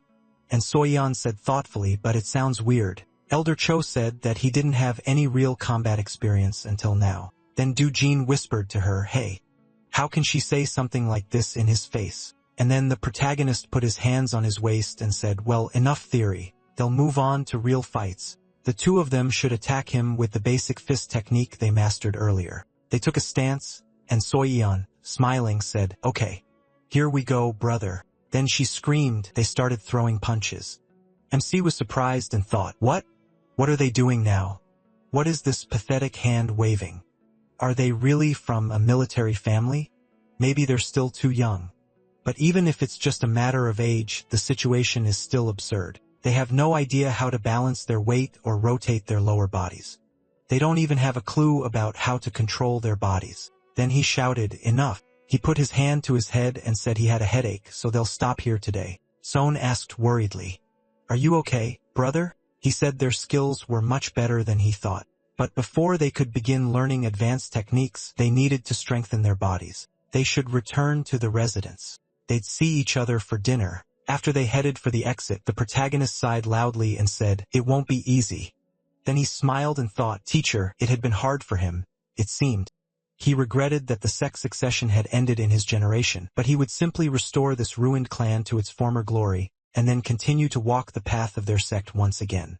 And then, having found the owner of that damn sword mark whom he had failed to find in his past life, he would definitely kill them. With these thoughts, he grabbed his sword and held the weapon out in front of him.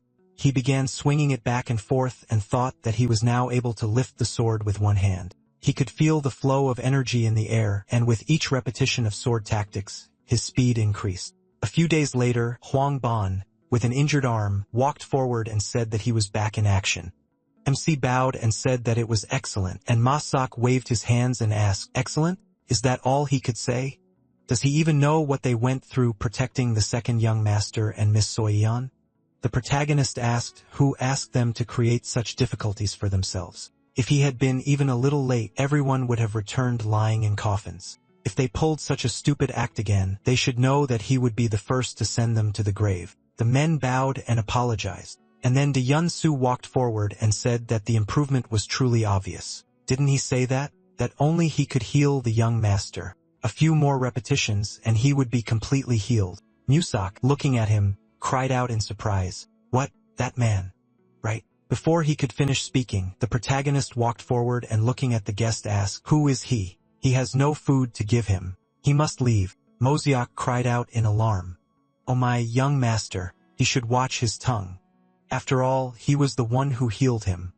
Then Moziak turned to Yoon-soo and cried out that he apologized. Taoist, their young master, was not completely cured yet. Then the protagonist kicked Masuk and told him to go away. He smiled and added that he had been extremely rude. He apologized for not recognizing him. He had come a long way, so he must be hungry?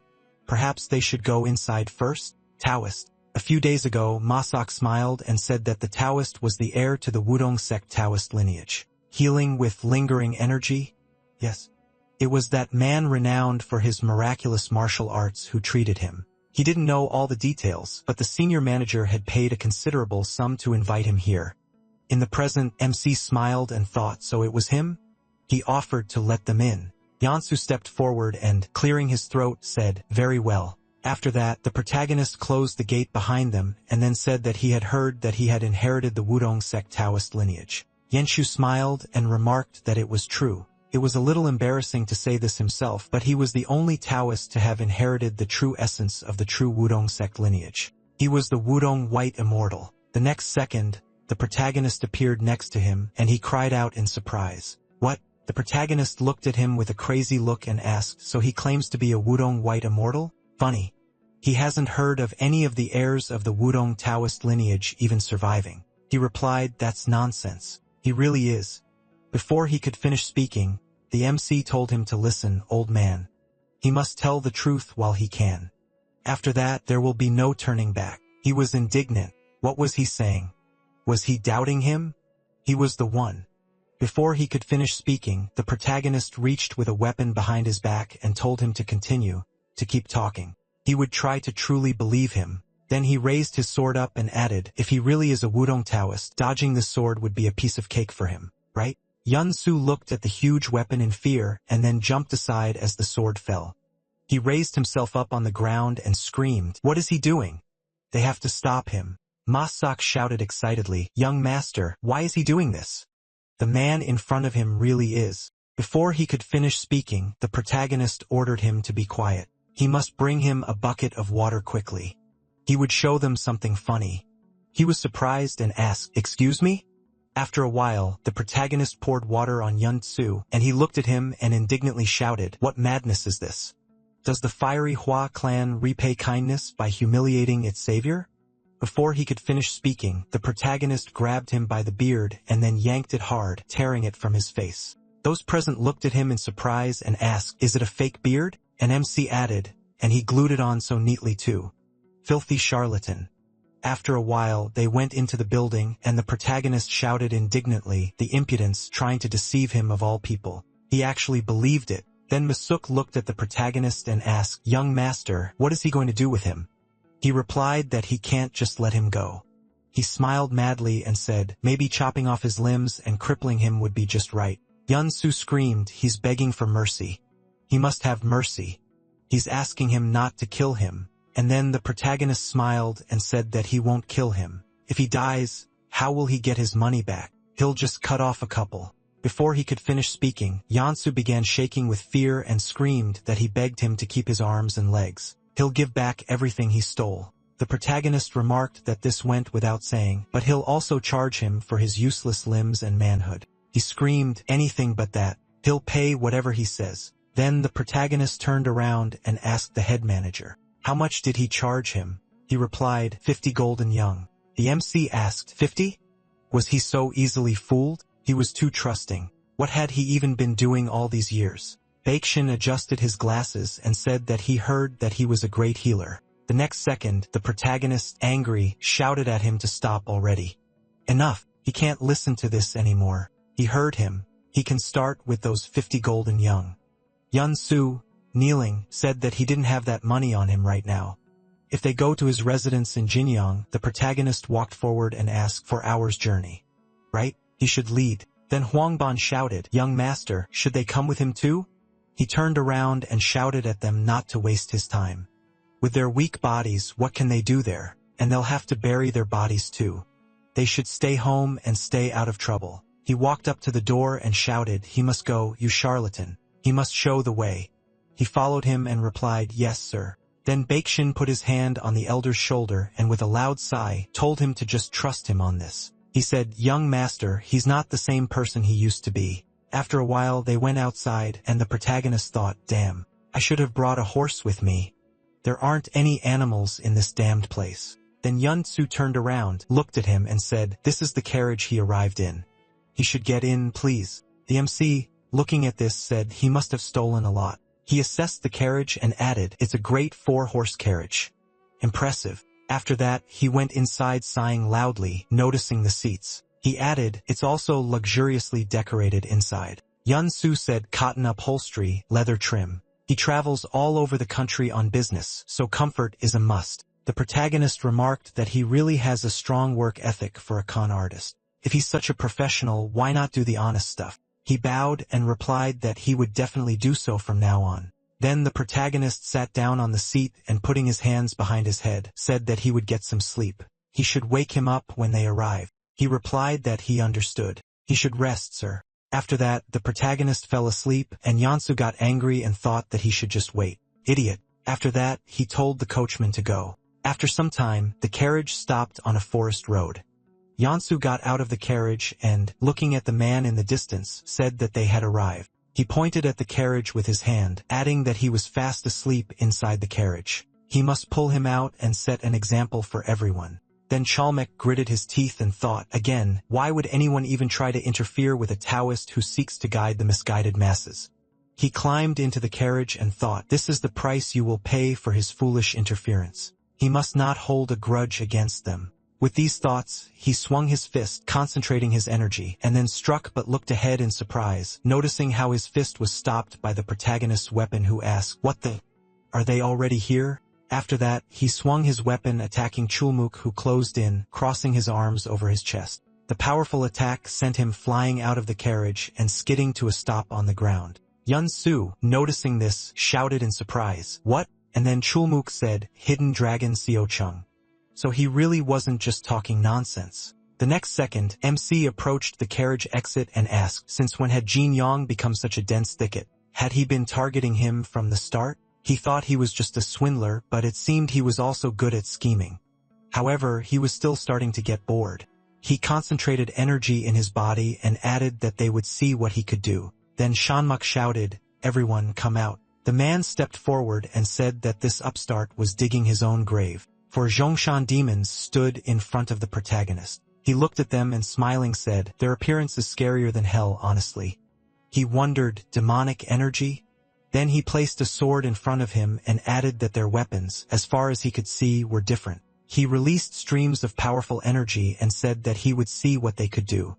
He then leaped to attack Kalmuk, who held out his hands trying to block his blow. The other brothers watched as the protagonist also pressed Kalmuk. Changtae ran up to them shouting, that bastard. He was only aiming for one person. Nozak ran after him shouting that they should go and help him. Meanwhile, Kalmuk, gritting his teeth, tried to block the protagonist's attacks. He shouted, idiot. He thought he was coming down like a mace. How heavy. Then the protagonist added another blow, but Kalmuk dodged to the side then swung his fist, and the protagonist said that he was nothing special after all. With these words, he kicked the ground and then kicked his opponent in the face. He then spun around, dodging Changtae as he made his way towards him, then spun sharply and added an elbow strike to his torso. The remaining two brothers also aimed at him, but MC dodged their attacks and also punched one of them in the torso. He then kicked off the ground and leaped at the next brother, smashing his opponent's sword with his weapon and kicking him in the stomach, sending him flying backwards. The protagonists, looking at their trembling bodies, thought they were definitely using demonic arts. How was this possible? Demonic arts in the very center of the Celestial Empire? He didn't want to kill young followers of the demonic path. What should he do? Then he heard a scream. He must wait. Kalmak knelt down and said they had lost. He must spare them. And Yunsu, watching what was happening, thought, damn. It's impossible that the 4 Zhongshan demons would be defeated so ingloriously. Then Kalmak added, after the first exchange of blows, it was clear they were no match for him. MC looked at him and asked, then why did they continue and expose themselves? Do they enjoy getting hit on the head? Fine. He'll spare them. He'll only destroy their energy cores and sever their meridians. Kalmak looked at him in fear, then slammed his head on the ground and shouted, Sir, they were only following orders. Please, he shouldn't take their lives as martial artists.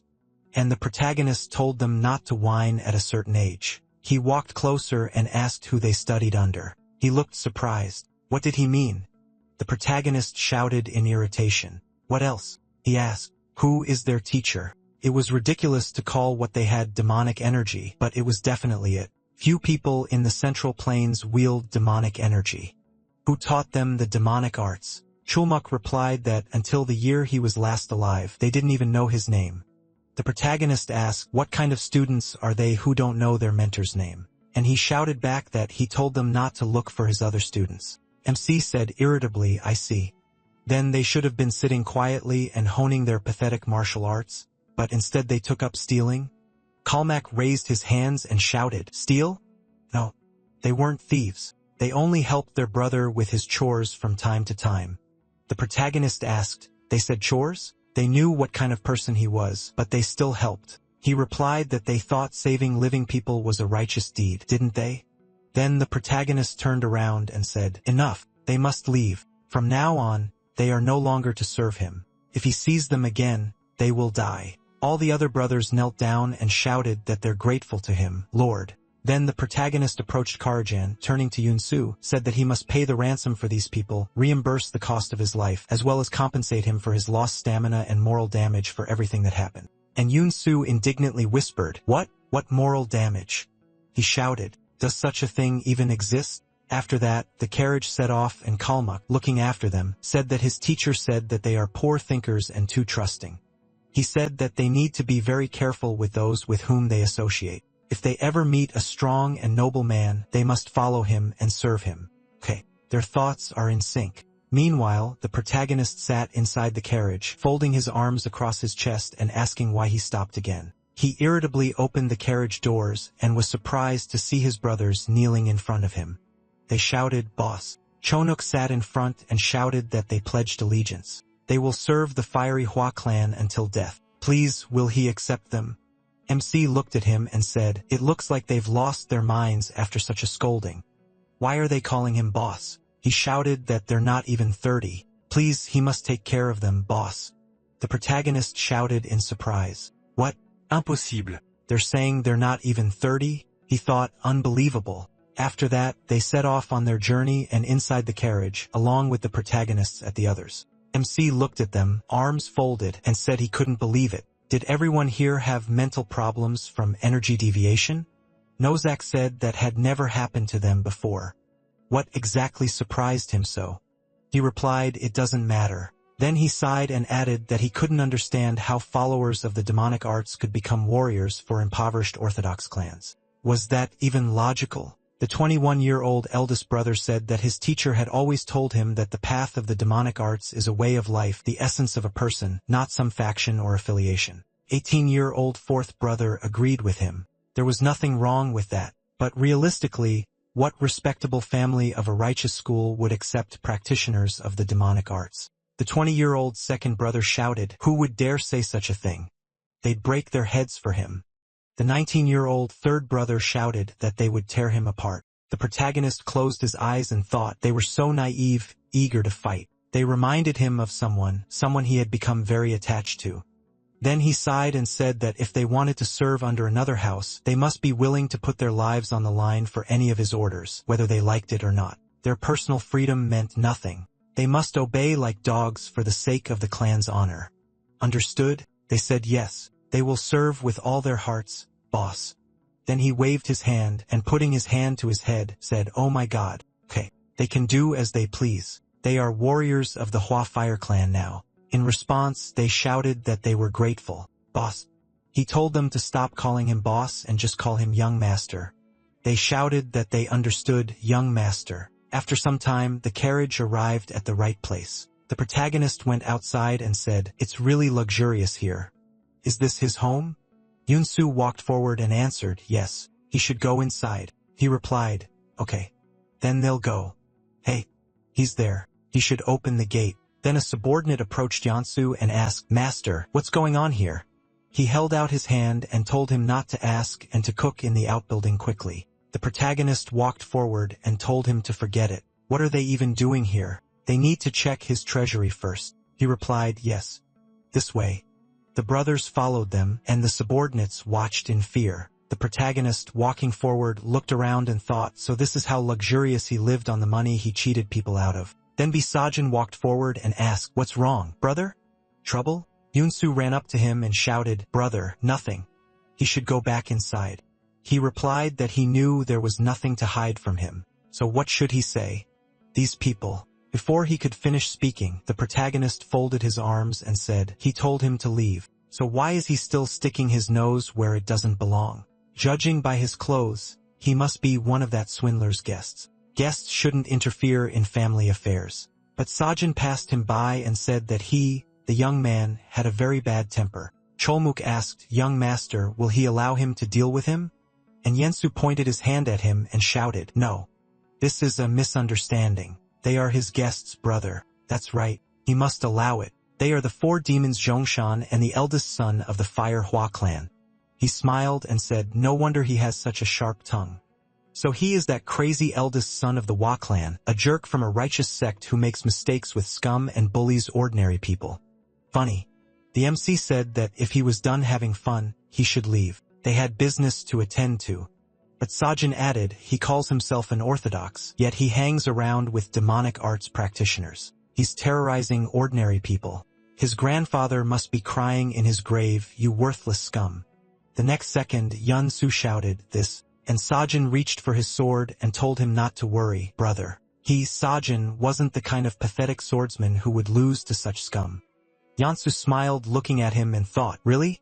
The next second, Nosek grabbed his weapon and said, he'd had enough. He should let him smash that jerk's jaw. He stepped forward and shouted, "Young master," he asks for permission, but the protagonist reached for the weapon behind him and said, "Leave it alone. He'll do it himself." He then pushed off the ground and leaping forward said, "So the dog can protect his master after all. He should come here, mutt." He beckoned his opponent with his finger. The next second, Sajin rushed to attack, pointing his sword forward, but the protagonist parried his attack with his sword, then swung and smiling said, "Swift sword style, but it lacks power." Sajin shouted in surprise, "What?" Then MC swung the weapon around himself, forcing Sajin to duck. And then he added another blow, and Sajin noticed cracks in the sword he had extended to block his attack. He shouted, "His sword?" The brothers watching said, "It's over." As soon as he began to retreat under his onslaught, there was no turning back. Nosak added, "Just by looking, he sees that his sword is stronger than his iron club, so it will break soon." Yansu asked in surprise, "What?" And the next second, the protagonist swung his weapon, throwing away part of the enemy's destroyed sword. His eyes blazed with excitement as he delivered another blow, knocking Sajin far back. Dongjok folded his arms and said, "As expected." Then the MC said, "Hey, he should throw him his iron club." Nozek shouted, "Yes, young master." After that, the protagonist caught the club and asked, "What did he say? That his grandfather was crying in the coffin?" His eyes continued to blaze with rage, and a mad grin adorned his face. He said, "Great. In that case, he'll make sure he hears his scream from the grave right next to him." Sajin looked up at him, frightened, and asked him to wait. Then screams erupted around the protagonist, and he shouted, "He has to let go of his hand, you idiot. The bone will crack." "Oh yeah, that's right. What difference does it make if the guy who's going to be buried with his grandfather breaks a few bones?" He laughed maniacally. And then one of the brothers said that he definitely knew how to deal with the enemy. Dongjuk asked, "Is that guy going to die soon?" Then Yunsu ran towards the protagonist in fear and shouted, "Oh my god, young master. He'll pay for his life too. He's begging him to spare him." The protagonist stopped and asked, "What? Really?" He shouted that he was involved with demonic practitioners from the heaven illuminated by war organization. He can't let such a person die in his house. He'll pay whatever he asks. He just has to spare his life. The protagonist asked, "Is that so?" And he'd almost thought he was pinning his hopes on this idiot. He smiled and added that he should have said so right away. Yoon-soo thought he was nuts. After a while, everyone entered the building, and the protagonist said he sees he's really saved up a lot of money. Okay, they should start counting the debts. First, for the lives of these four, he must pay 500 gold bars each. Yeon-soo thought, didn't he just say he'd take them into his clan as warriors? So why should he pay for them? MC added, secondly, the payment for his intact limbs, 200 gold bars, plus his life will cost 300 gold bars. As for his talkative brother, who is currently lying in the yard, his life will cost him 1,000 gold bars. And finally, for the psychological damage caused and then the physical energy he spent today, he must pay 3,000 gold bars. Then he raised his index finger and added, and to make the calculation easier, he should just give everything he has. What did he think? Any objections? In response, Yeon-soo with tears in his eyes said that he completely agreed with him. He thought this idiot would be worse than any gang of bandits.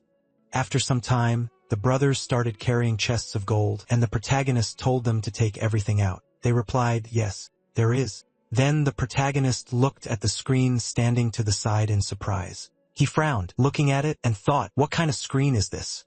It gave off a strange energy. Then he thoughtfully said, maybe he was just imagining things. At that moment, Yeon-soo approached him and asked if he liked the screen.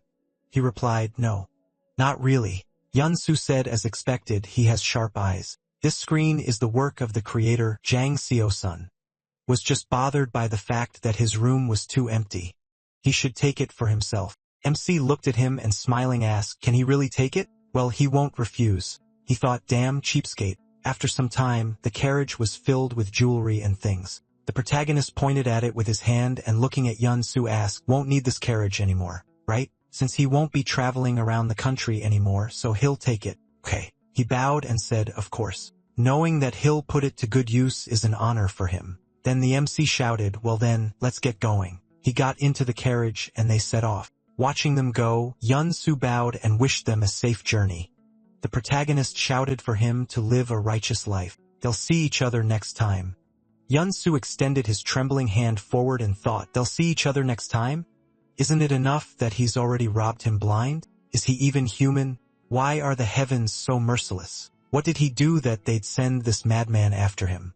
After a while, ManhwaCapped looked ahead and said in surprise, "No. What the hell is this?" He noticed the demon brothers carrying boxes of gold. He shouted in surprise, "What the hell is going on? Young master, where did he get all this money? Really?" Before he could finish speaking, the protagonist sighed and folding his arms across his chest said, "No way. He himself said that they don't have much money, so he should keep it well. Anyway, they'll leave it. Better tell him, Masak, how much will he give these guys?" He replied that he didn't even know. They had strong bodies and they looked unusual, but no matter how you look at it, they were probably well over 40. And the MC smiled and said that he would say something about it. He thought they would be happy. Then he asked, "But where is Manager Du and Elder Cho?" He came home and they were nowhere to be seen. He replied that he completely forgot. Some very important guests had arrived, so they were entertaining them in the reception hall. They told him to bring him there when he returned. The protagonist frowned and asked in surprise, "What? More guests had shown up? Had more charlatans shown up again?" He shouted that it was not so. This time, guests must not be beaten. He must go quickly. The protagonist was indignant, wondering what those old men had done this time. After a while, one of the people present announced that the young master had arrived. Huang Ben looked at him happily, and Baek Shin said, "He is here, young master." He then looked at those present and added, "Young master, he will introduce their guests." These were the three heads of the merchant groups who had generously supported their clan during their difficult times. Then the head of the Graceful Winds Merchant Guild, Poon Kwono, bowed and said that he had heard that the sleeping dragon had awakened. Now he could see with his own eyes that the rumors were true.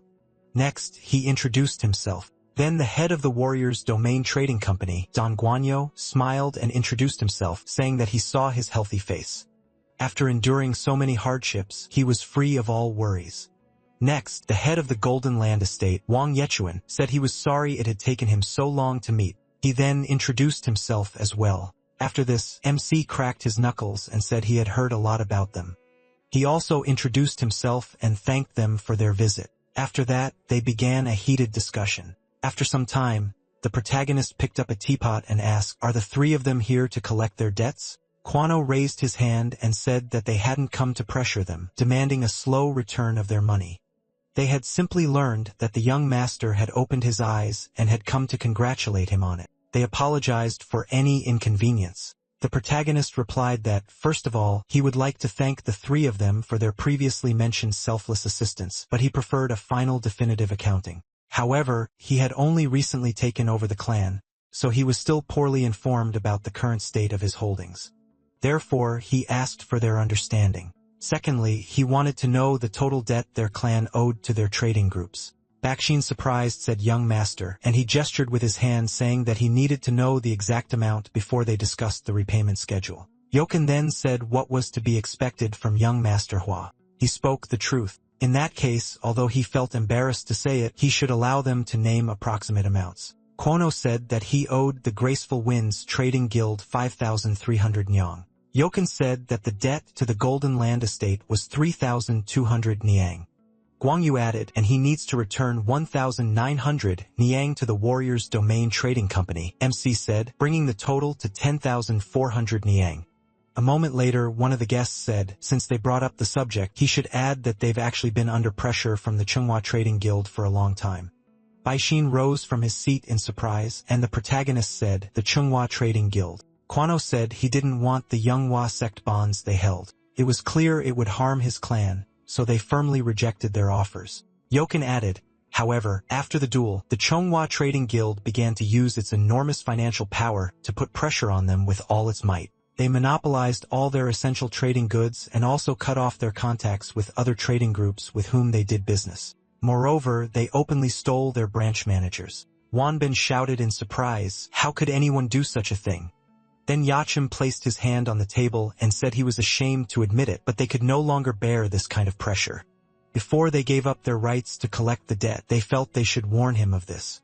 After this, the MC bowed and said they were deeply grateful for their generosity. Thinking about what they had gone through, his heart ached. All those people who had joined the clan during its heyday were gone, leaving only Elder Cho and Manager Du, and the three of them continued to protect the clan.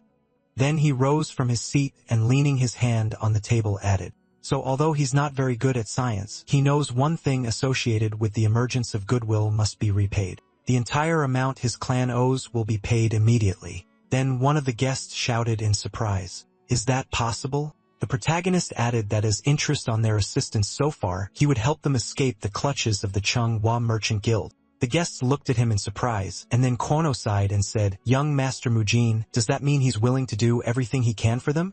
He replied that it was true. Baekshun then shouted in surprise, young master, what is he saying now? He knows who's behind those idiots. It's the Gundan sect, one of the most powerful sects in Jianhu. The protagonist looked at him and scratching his ear asked, so those pompous idiots supported them? He shouted in surprise, young master. Then Yakin raised his hand and said, Master Du, he needn't worry. If their debts are cleared, there's nothing they can do. That alone will be a tremendous blessing for them.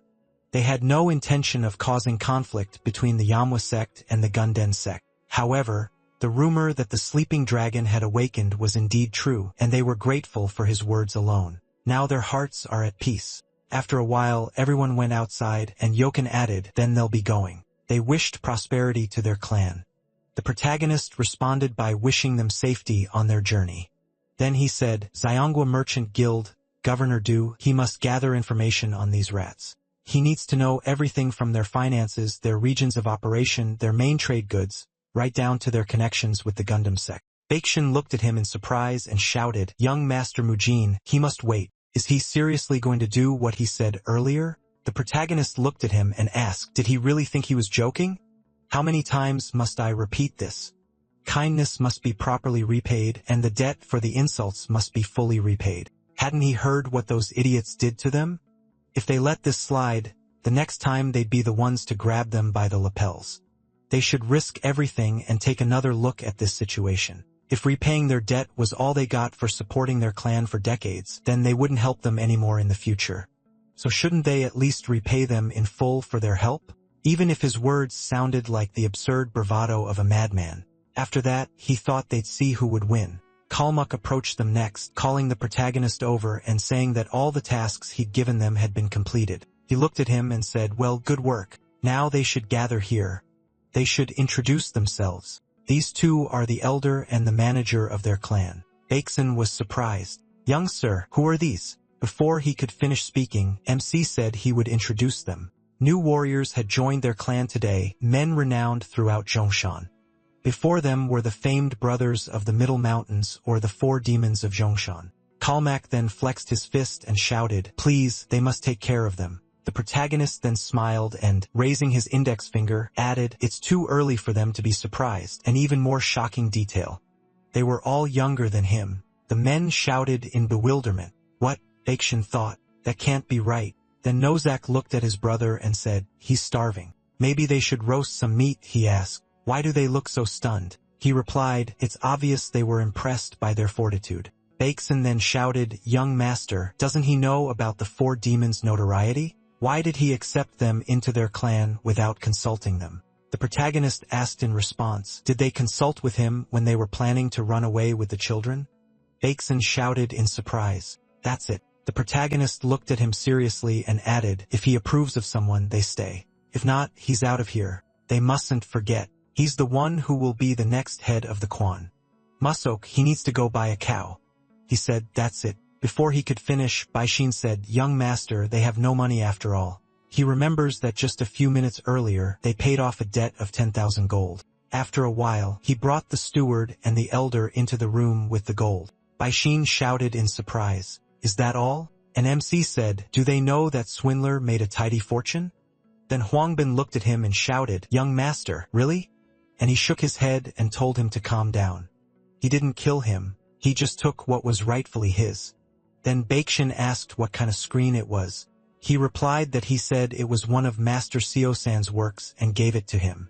Baekshu shouted that name in surprise, and the protagonist said that he thought that even if they sold the screen at the lowest price, it would bring them 90 gold. So he took it with him. He said, "Wow, it really looks like the original." The protagonist asked what they thought. "This should be enough to buy meat." He replied, "Quite enough." He said, "Then stop chatting here. They should go quickly and get the meat." After that, the door to the room closed and the screen was covered in energy. It was the morning of the next day. Everyone had gathered at the training grounds, and the MC said that he thought they were all curious about why he had gathered everyone so early.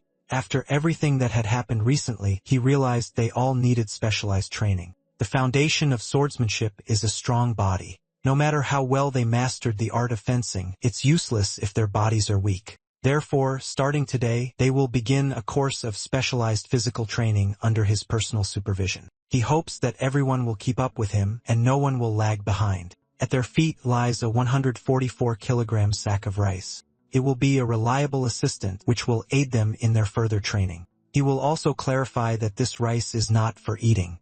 If he catches anyone eating it, they will die. Do they understand? After all, he knows that there will always be someone who wants to fill their belly. After this, Dojin looked at his sister and noticed that their sacks looked significantly smaller, as if they weighed at most 15 kilograms. Then the warrior asked, "So what will they do?" The protagonist smiled and ordered him to lift the sack onto his shoulders. He shouted in surprise, "What?" The guy standing next to him laughed slightly and said, "Young Master Mujin, it would take at least 2 men to lift a bag like that." The protagonist told him to shut his mouth and pick up the bag unless he wanted him to slice him with his sword. Although his sword wasn't sharp enough to make a clean cut, if he struck him with it, all his ribs would definitely be shattered. They had to choose between picking up the bag or fighting him. The next second, the demonic brothers began picking up bags, and MC approached their elder and asked, "Are they kidding?" Practitioners of the demonic arts shouldn't disgrace this movement with their appearance. Let each of them lift 3 bags. If he doesn't want to, he must fight him. Kalmuk began to tremble, clenched his teeth, and then picked up several more bags. Watching what was happening, Baekshin wondered, "What is this?" Wang Ban was also perplexed by what the young master was doing.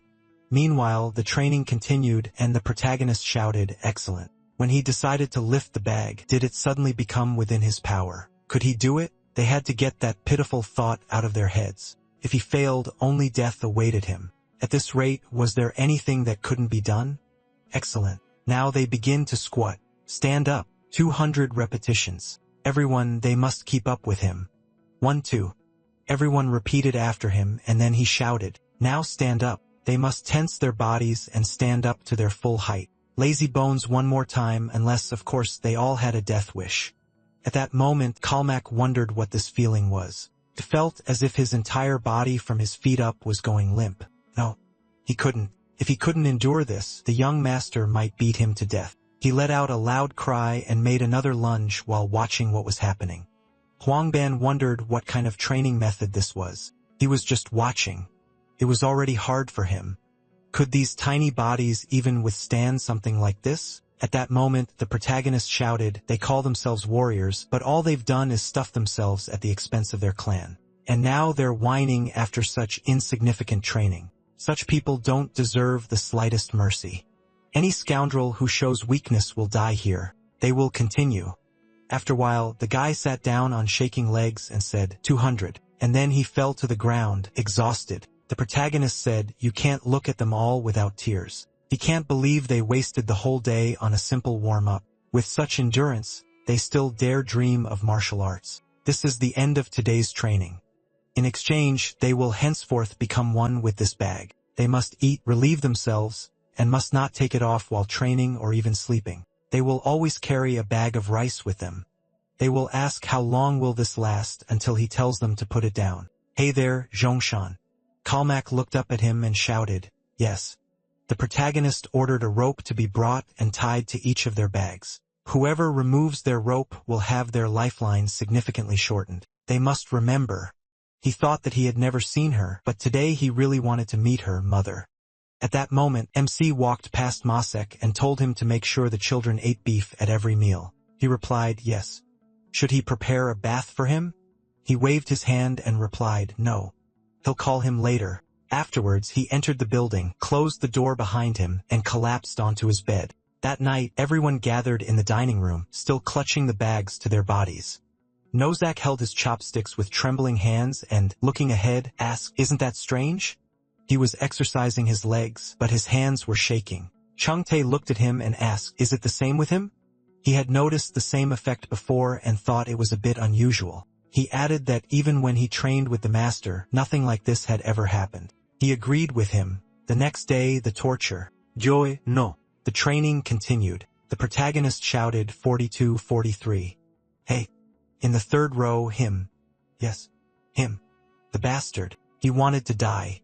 Why isn't he doing his push-ups properly? He still has a 120 reps left. He needs to focus. Did he hear him? At that moment, the warrior thought that they were actually following all his orders. What kind of monsters were these? And the next day after that, the MC shouted again, they will become ducks. They must repeat after him. Then he started quacking, and the others repeated after him. Dongjok wondered in surprise. What the hell is going on? And the next day again, they continued lifting bags, and the protagonist shouted at them to lift it up faster. Or maybe they want to train all day again. If anyone does the exercise slower than him, they'll get another bag tied to them.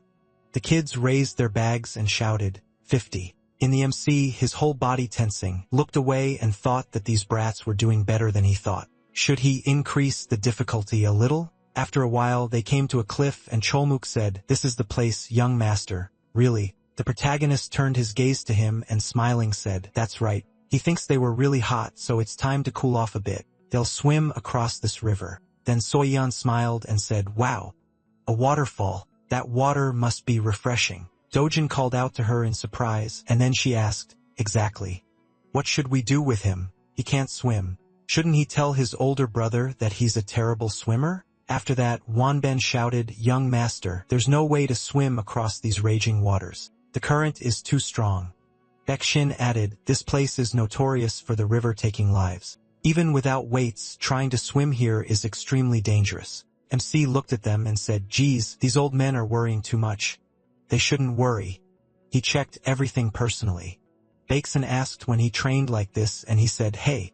They all need to listen to him. They must choose. Swim across the river or fight him one-on-one in a duel. They must choose wisely. After that, he abruptly jumped down and said that he would go and take the plunge first. After that, Nozak looked at his elder brother and asked, what should they do? He gritted his teeth and replied, the chances of surviving crossing the river are higher than in a duel with the young master elder brother, so he will jump into the depths of the water too. He jumped down, followed by his brother who said he'd do the same in that case. The others followed suit, screaming, damn it, they all have to jump down. It's a matter of life and death. Meanwhile, the boy began to tremble with fear, walked to the edge and said, damn it. Everyone started swimming.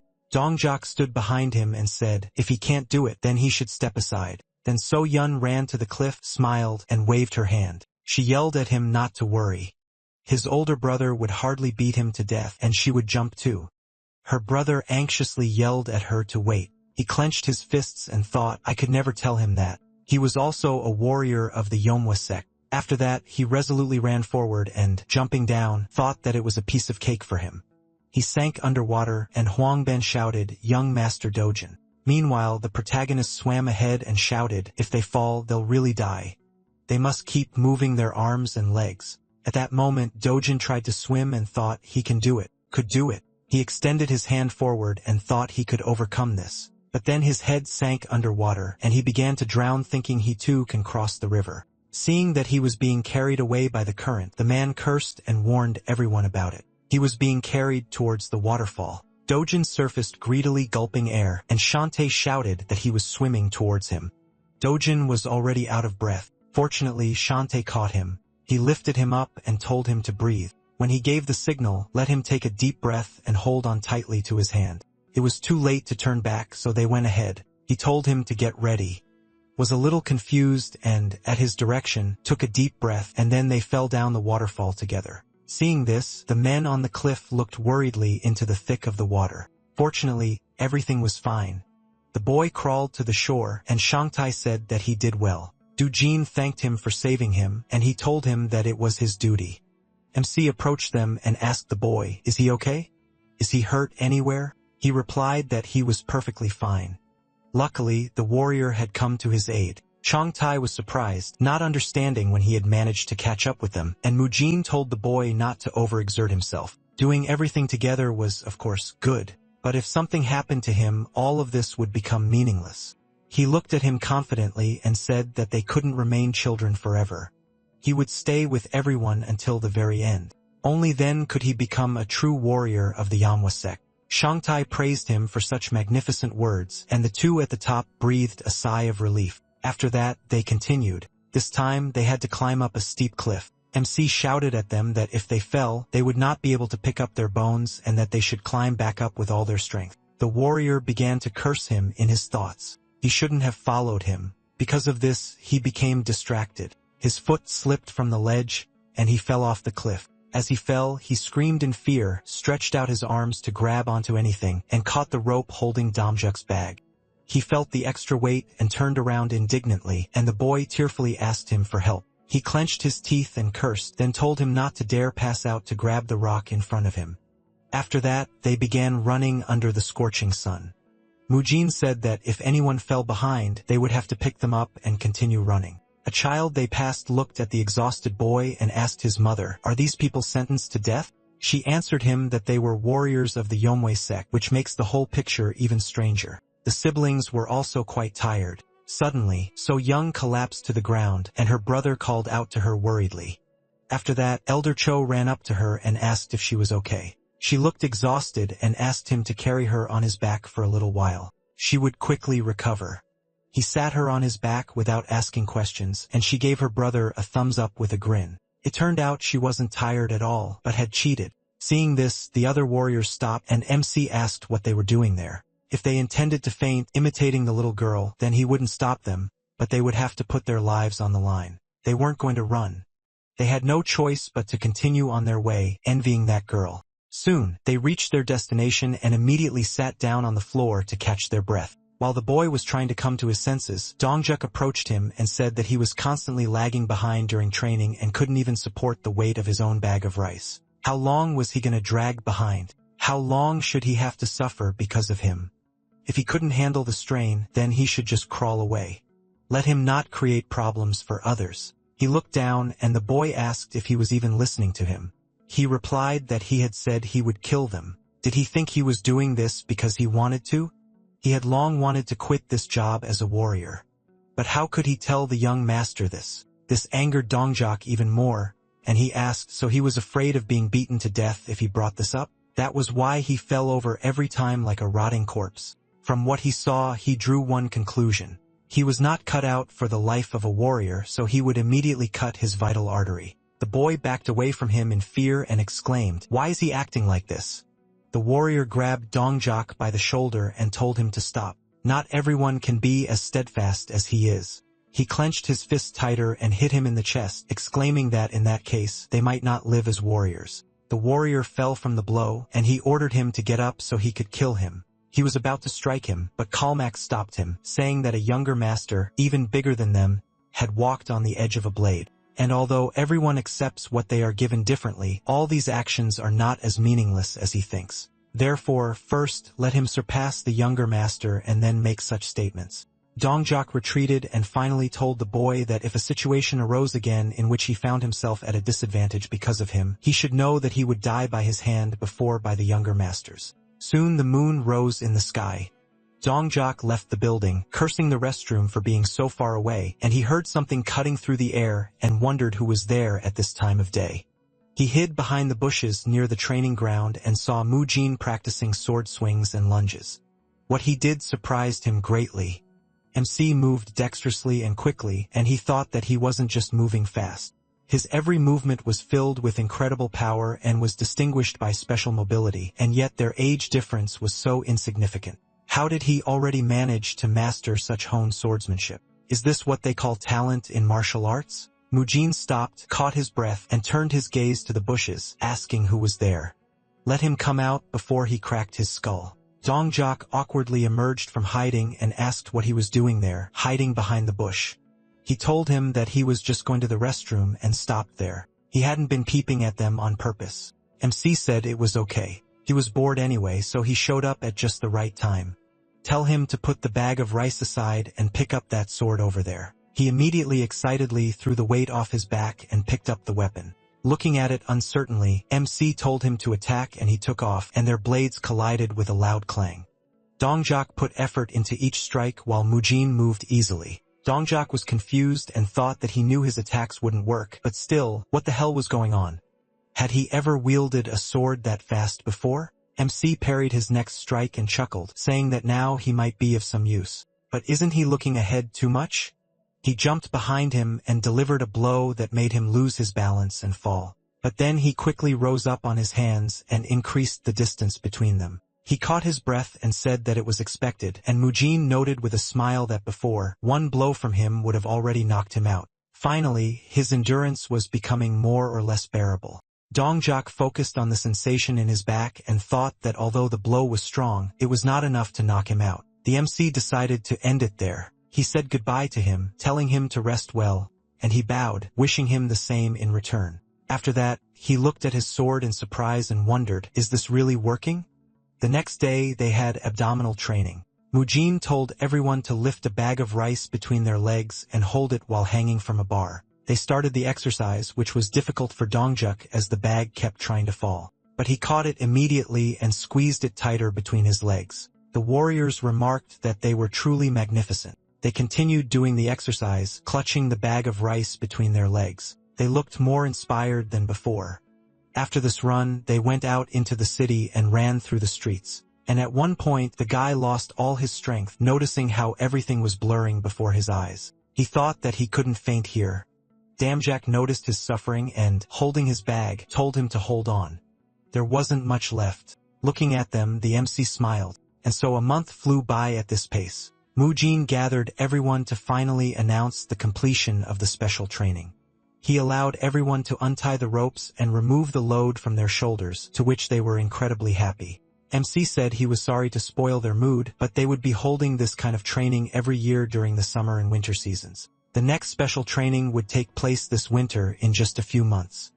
And to console them a little, he would say that the planned training would be easier than this one because they already have some experience, and this so-called experience is of great value. In short, the training ends here. But let them not forget that a strong body turns into a mighty sword. Do they understand? They answered him in unison, and he, taking up the sword, said that right now, he would fight everyone one-on-one to raise their experience to the next level. The one whose name he calls, let him take any weapon he wants and step forward. Their joy did not last long. Everyone was beaten and knocked out, and it was an endless cycle of testing endurance that seemed like an eternity. All these difficulties turn into experience, and experience brings new changes. Thus, the bandits who were once called the Four Demons of Zhongshan now became the new martial arts instructors of the Manhwa sect. And so, with quiet but swift steps, the Manhwa sect began to regain its former glory when it shone brightly throughout Seochin. Dojin trained diligently. He struck his teacher, Nozak, and he praised him, telling him to try turning his supporting foot at the moment of impact so he could deliver a powerful blow. Baixian and Huangban stood nearby watching him with smiles. Baixian said that it seemed the young master had regained his former passion. Huangban agreed and said he was so glad. He hadn't seen such an expression on his face in a long time. Who would have thought he would get along so well with the Four Demons of Zhongshan? Baixian said that his observation was correct. But most importantly, young Master Mujin has regained his sanity and has put the sect back on its feet. Things are going so well that it even frightens him a little. The elder agreed with him because sometimes he feels like his madness has flared up again, but now he wonders if he will finally emerge from the vault today. Meanwhile, MC was in the forbidden storage room. He was meditating and opened his eyes thinking it's already the fourth day, right? As he thought, this is no ordinary screen. The more he pours his internal energy, the more powerfully it resists with even greater force. He challenged the screen, saying that they will soon know who will win. Suddenly, he noticed something which made his eyes widen, and he immediately ran to the screen and screamed, and then carefully pressed the button on it. A bottle of green liquid fell out of the secret drawer. He took it and covering his nose from the terrible stench thought that it was so strange. Why was it necessary to install such a complex device inside the screen for this vial? Now he understands why it seemed to him that some strange poisonous energy was emanating from the screen. That was the reason. Not only the vial fell out of the screen but also a notebook. He picked it up and read the title Destructive Spiritual Sword Art. He immediately realized that this was what they were trying to hide and quickly flipped through the notebook, deciding to read it all. Time passed and it was already morning. He had just finished reading and sighed heavily, saying that he had high hopes for this. But at this level, comparisons can only be made with the 10 great martial arts of Hubei province, right? It wasn't a waste of time.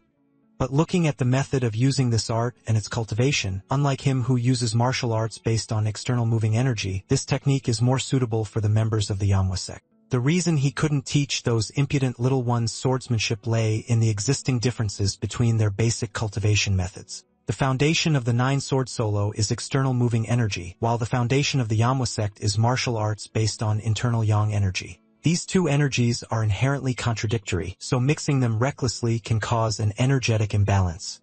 That's why 9-sword solo should only be taught to absolute beginners who don't belong to any sect. So he thinks it could be called luck that the energy core of this body was destroyed. And since this vessel was in a perfect state of nothingness, he was able to master the external energy of movement without any problem. And so he decided that from now on, this would become the martial art of the Manhwa sect. After that, he went to the elders and told them that he had accidentally found this manual and thought it was a pretty good martial art. Upon seeing this notebook, they were both very surprised, and Huangban exclaimed, "Is this really the original text of the art of the destructive spiritual sword, which was lost more than 10 years ago?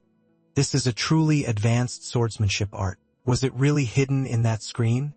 Mujin told him that he was sure the former owner of the screen had no idea what was hidden inside. The elder excitedly asked, was he really going to teach this technique to their warriors? He replied that, in any case, they didn't have any swordsmanship, so this would be a good base. Starting tomorrow, he will personally take charge of training the warriors, but he doesn't think that those 4 will learn this art. Anyway, he was going to bed.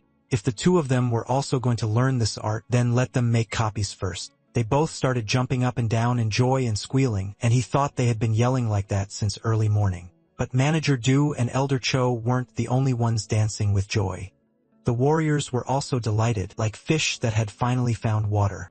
Despite being part of a sect like Manhwa, there was no martial art here that could be called true. The high-level swordsmanship technique of the destructive spiritual sword art made them bond even more closely together. The same was true for Dojin and Soyen, who were studying the secret martial arts of the Manhwa sect. As expected, the 4 demons of Zhongshan were honing only their own martial arts. They had long ago begun intensive training in their own way. And even without mastering the destructive spiritual sword art, they had more than enough ability to rise to the rank of martial artists. Although he didn't know how long it would take, he walked out onto the training ground and thought that another month had passed. And after they moved on to martial arts training, they had never looked happier, especially those 2 children. It makes sense because they feel their growth day by day. And from the perspective of martial artists, their talent defies description. They are quite cute. But why was there no one at the training grounds? Masak approached him and greeted him, and he asked where everyone had gone. He asked in surprise. Didn't he know? Today was the 1-on-1 fighting tournament called Little Dragon Ascension. He didn't understand what he was talking about, and deciding that his memory was failing him again, he explained that it was the largest event in Seochong held once every 5 years. If you win, you gain the right to participate in the Orthodox Young Who Forces Warriors tournament. Had he really not heard of that? He immediately jumped onto the rooftops, and ran to the tournament venue, exclaiming that if something like this was happening, they should have told him first. These old people always try to enjoy all the good shows alone. Meanwhile, the siblings, along with Elder Cho and Manager Du, were standing in line. He told them that their turn had come and that they should have written their names on the list of disciples. They were overjoyed, and the Baek clan's chief administrator, Jiang Si-yoon, approached them and asked if these were the children of the Yomwa sect. Since they didn't show their faces at the martial arts tournaments in Seokon, he didn't expect to see them here. He accompanied Baek Shaun. Hwanban greeted him and said that it had been a long time since their last meeting. Their sect's business was poor, so they couldn't pay attention to such events. He said with a grin that the news about the Yomwa sect situation was as old as time. However, it seemed like their life had gotten a little better recently. He couldn't believe they were even able to pay the entry fee for the Little Dragon Ascension tournament. After spending so much, did they have enough money left to buy anything edible for dinner? They also paid the membership fees for 10 years that were overdue. Right? Are they trying to outdo themselves by dragging their young masters here when they themselves are on the verge of starvation? They both glared at him. While the MC climbed onto the roof of the tallest building, he looked around and realized he should have asked Masak where this tournament was being held before leaving. He continued searching while a man and woman in green clothes were walking down the street. Everyone fell in love with her at the sight of her. There was no other way. Her name is Heya. She lifted her hat and looked around asking, "Is this Seo-chan?" It was quite crowded. Mujin pushed her and told her not to chat in the middle of the road and to move to the side of the road, then looked around and asked irritably, "Where is this tournament being held? He can't find the right place." The woman was indignant at his behavior, and he turned to her asking if she knows the location of the Little Dragon Ascension tournament. She ignored the question and glared at him menacingly, which made him confused. And then her grandfather, Samoon, approached him and said that they also just arrived here and got lost looking for this place. If he finds the location of the tournament first, could he please show it to them? He frowned, and after a short pause asked why on earth he should do that. Doesn't he have legs of his own? Let them look for it themselves. He ran forward down the street, pushing everyone in his way, and Heya asked in confusion, "What's wrong with him?" She had never seen such a rude person before. He chuckled and said that it was not just about appearance. His behavior and actions were an exact copy of him. It seemed that his madness had completely passed. She looked at her grandfather in surprise and asked if this was really who she thought it was. He smiled and said that it was Hua Jutai's grandson from the Yomo sect, Hua Mujin. It was good that he came here in person. A powerful storm was about to sweep through Seokine. Meanwhile, the situation between the two clans had become tense, causing the townspeople to worry that they would start a fight. Wanban clenched his fists, restraining his anger, and said that young Master Mujin had recently recovered and the situation of their sect was improving. The overdue membership fees would be paid soon. He should not worry about that. Ziyun asked were they going to pay the bills, but when? In 10 years? In any case, he was pleased to hear it. The fact that the children are participating in the tournament means they have inherited the secret arts, right? He guesses they no longer follow their ancestors' rule of only passing on the secret arts to the eldest son. He just said that young Master Mujin has recovered from his madness, but it seems they are in too much of a hurry to return everything to normal. He laughed loudly and mockingly said that he looks forward to seeing this incredible red flame martial art again. The elder became impatient and placed his hand on the hilt of his sword, and he asked what he was going to do. Did he want to draw his sword? He replied that they were in front of the children, so he asked him to refrain from further conversation because his patience also had its limits. Sehun reached for his sword and said that it seemed that even in such a dire situation, he still had some pride. Then let him draw his sword. The atmosphere around them became heavy. The townspeople became nervous, but Mujin arrived just in time, approached them, and told them to stop. Tonight, the children will take part in one-on-one duels. This is not a place where adults have the right to interfere. Today's main characters are the hope of Seo Chong. In other words, the children. The man smirked and asked, "Isn't this the famous crazy young master?" He has heard of him. What brings him here? He ignored him and approached the children asking why they didn't tell him a word about this event. They should have warned him about something like this. Dojin was confused, and Soyeon said that they were going to win and surprise him.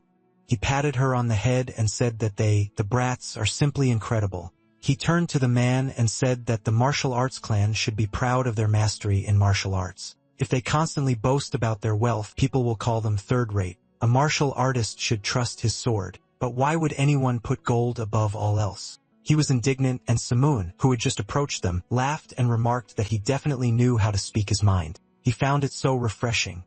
He turned to Sion and suggested that he put his sword away since today was a special day. He asked if he was from the Yamwa sect. He should mind his own business and go where he was going. Heya indignantly called him insolent, and he returned to Mujin and said that for a military clan, poverty is not something to be proud of. It seemed he came here to cheer for his juniors, but first he should buy them new clothes, or maybe they just spent all their money on the entry fee. One Bon was about to tear him apart, but Simone intervened and asked, "What's so important about clothes?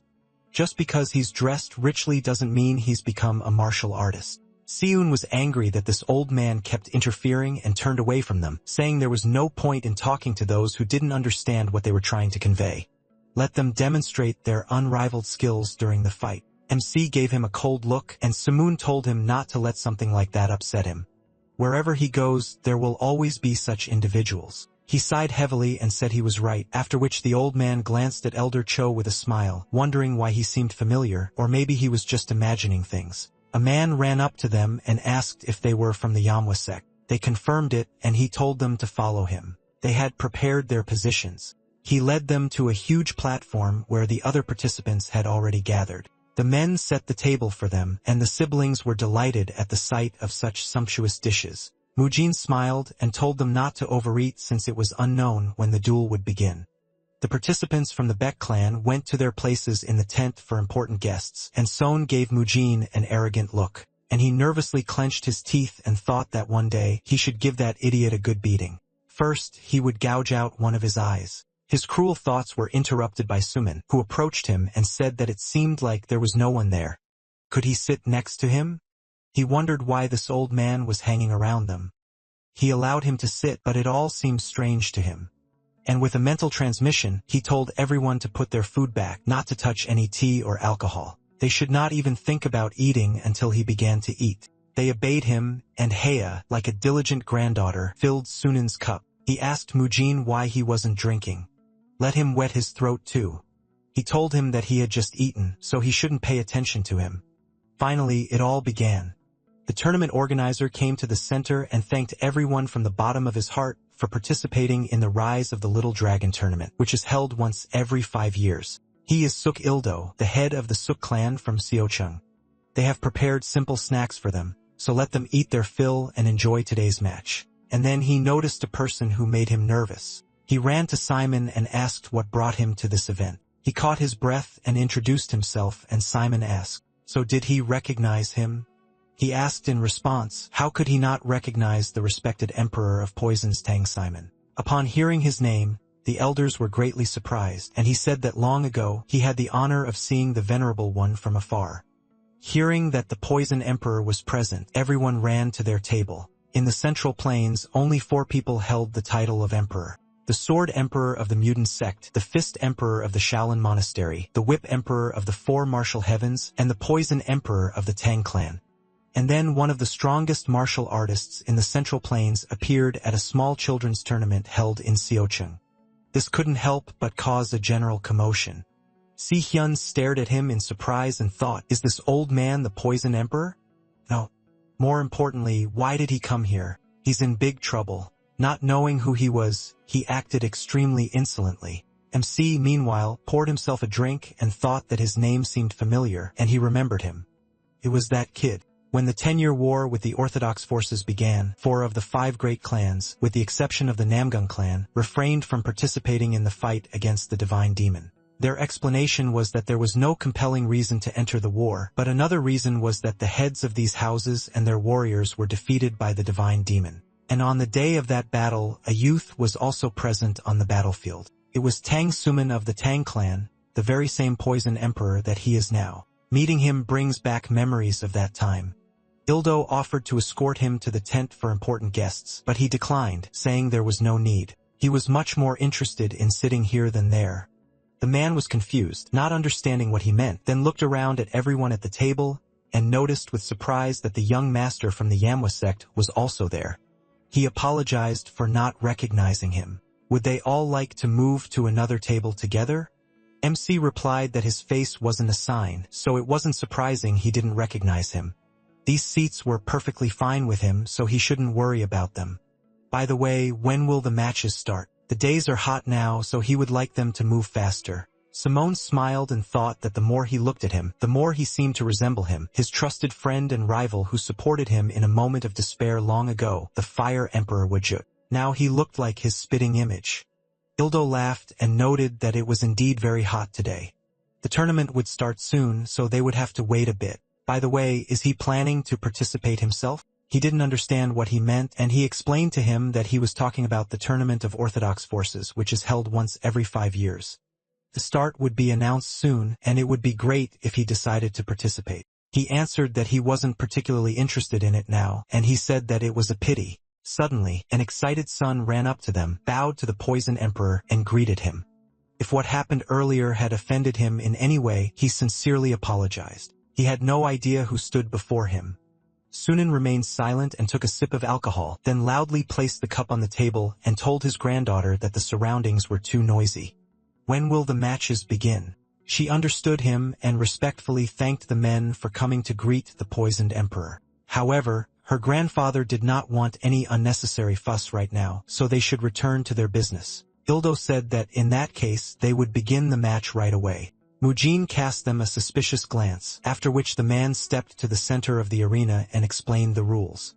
Only wooden weapons, such as wooden swords or spears, are allowed, which cannot cause death. The use of lethal blows is also prohibited. If the arena warden or official throws a blue bag into the arena, it means the match is temporarily suspended. A red bag means a loss, in which case the match must be stopped immediately.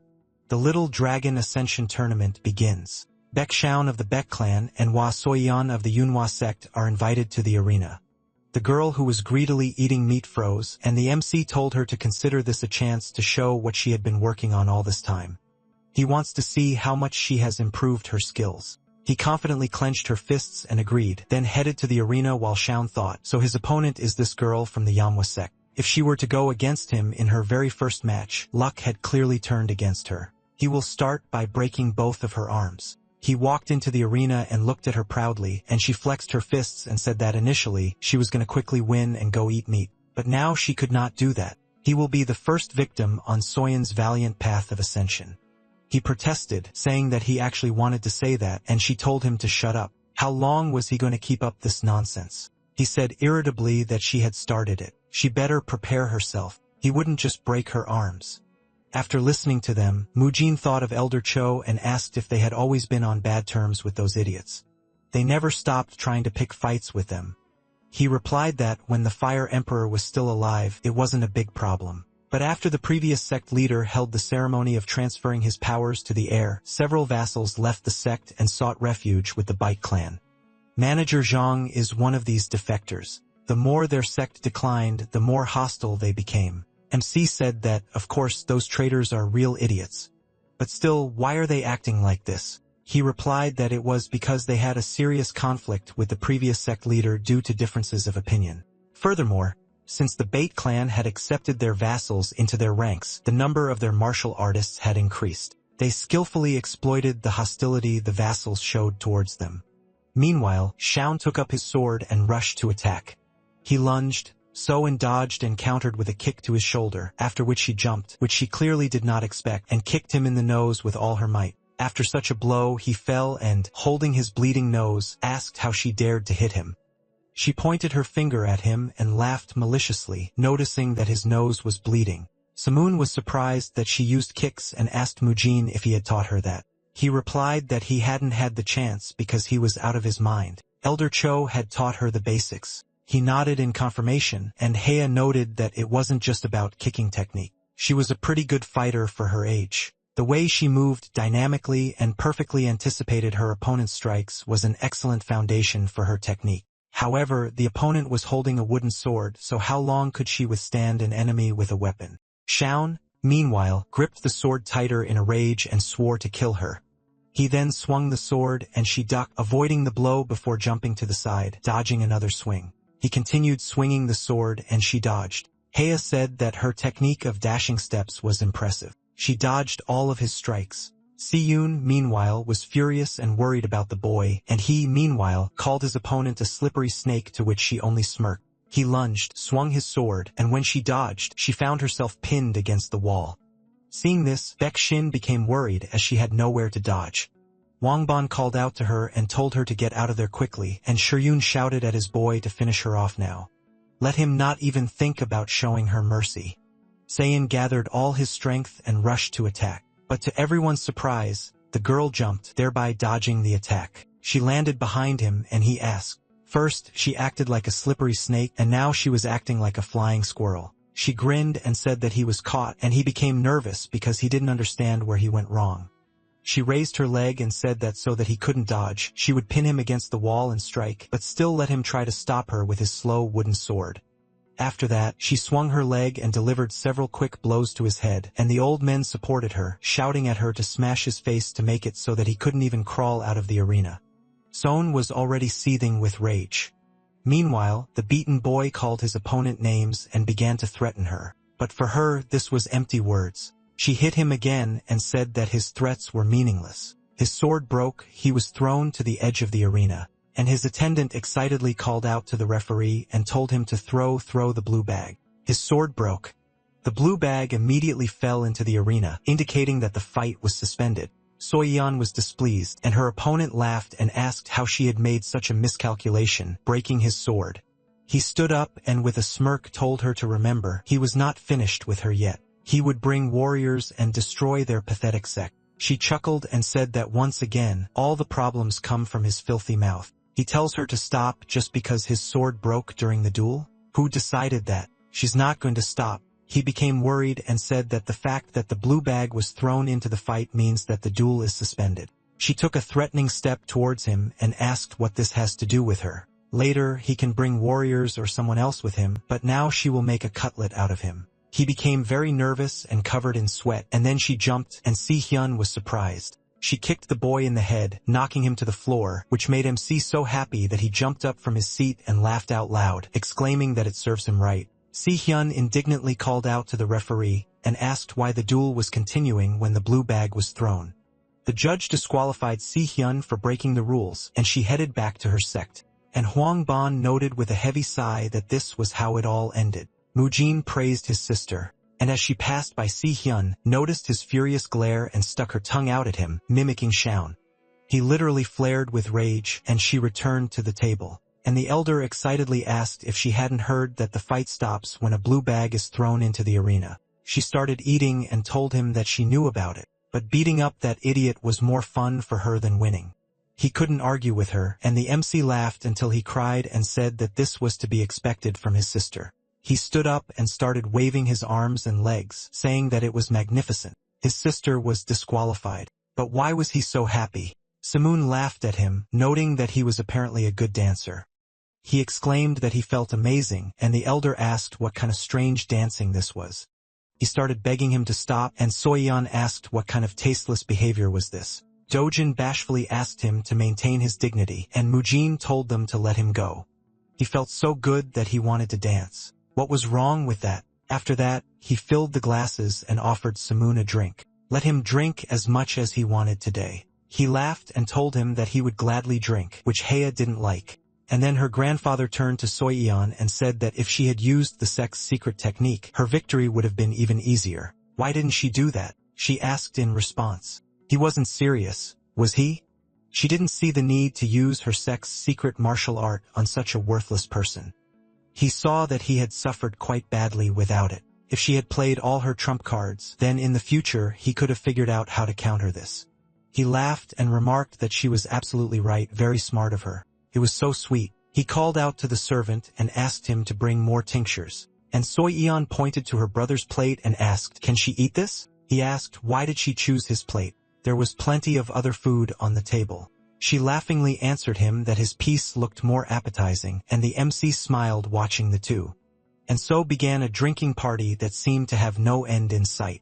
The sight of Mujin casually drinking with the Poison Emperor was enough to attract everyone's attention. Meanwhile, several more matches passed, and all eyes were directed only at Mujin and the Poison Emperor. This made the head of the Sok clan, Sok Ildo, who was hosting the Little Dragon Ascension tournament, become more and more irritated. He entered the arena and announced a duel between young Master Hua Dojin of the Manhwa sect and young Master Suk Chuyan of the Suk clan. He invited the participants into the arena, and Dojin rose from the table, saying he had to go. The MC joyfully punched the air and told him to show off his best. He grabbed a sword and, slightly nervous, entered the arena, and Simone was surprised to notice that he would have a weapon.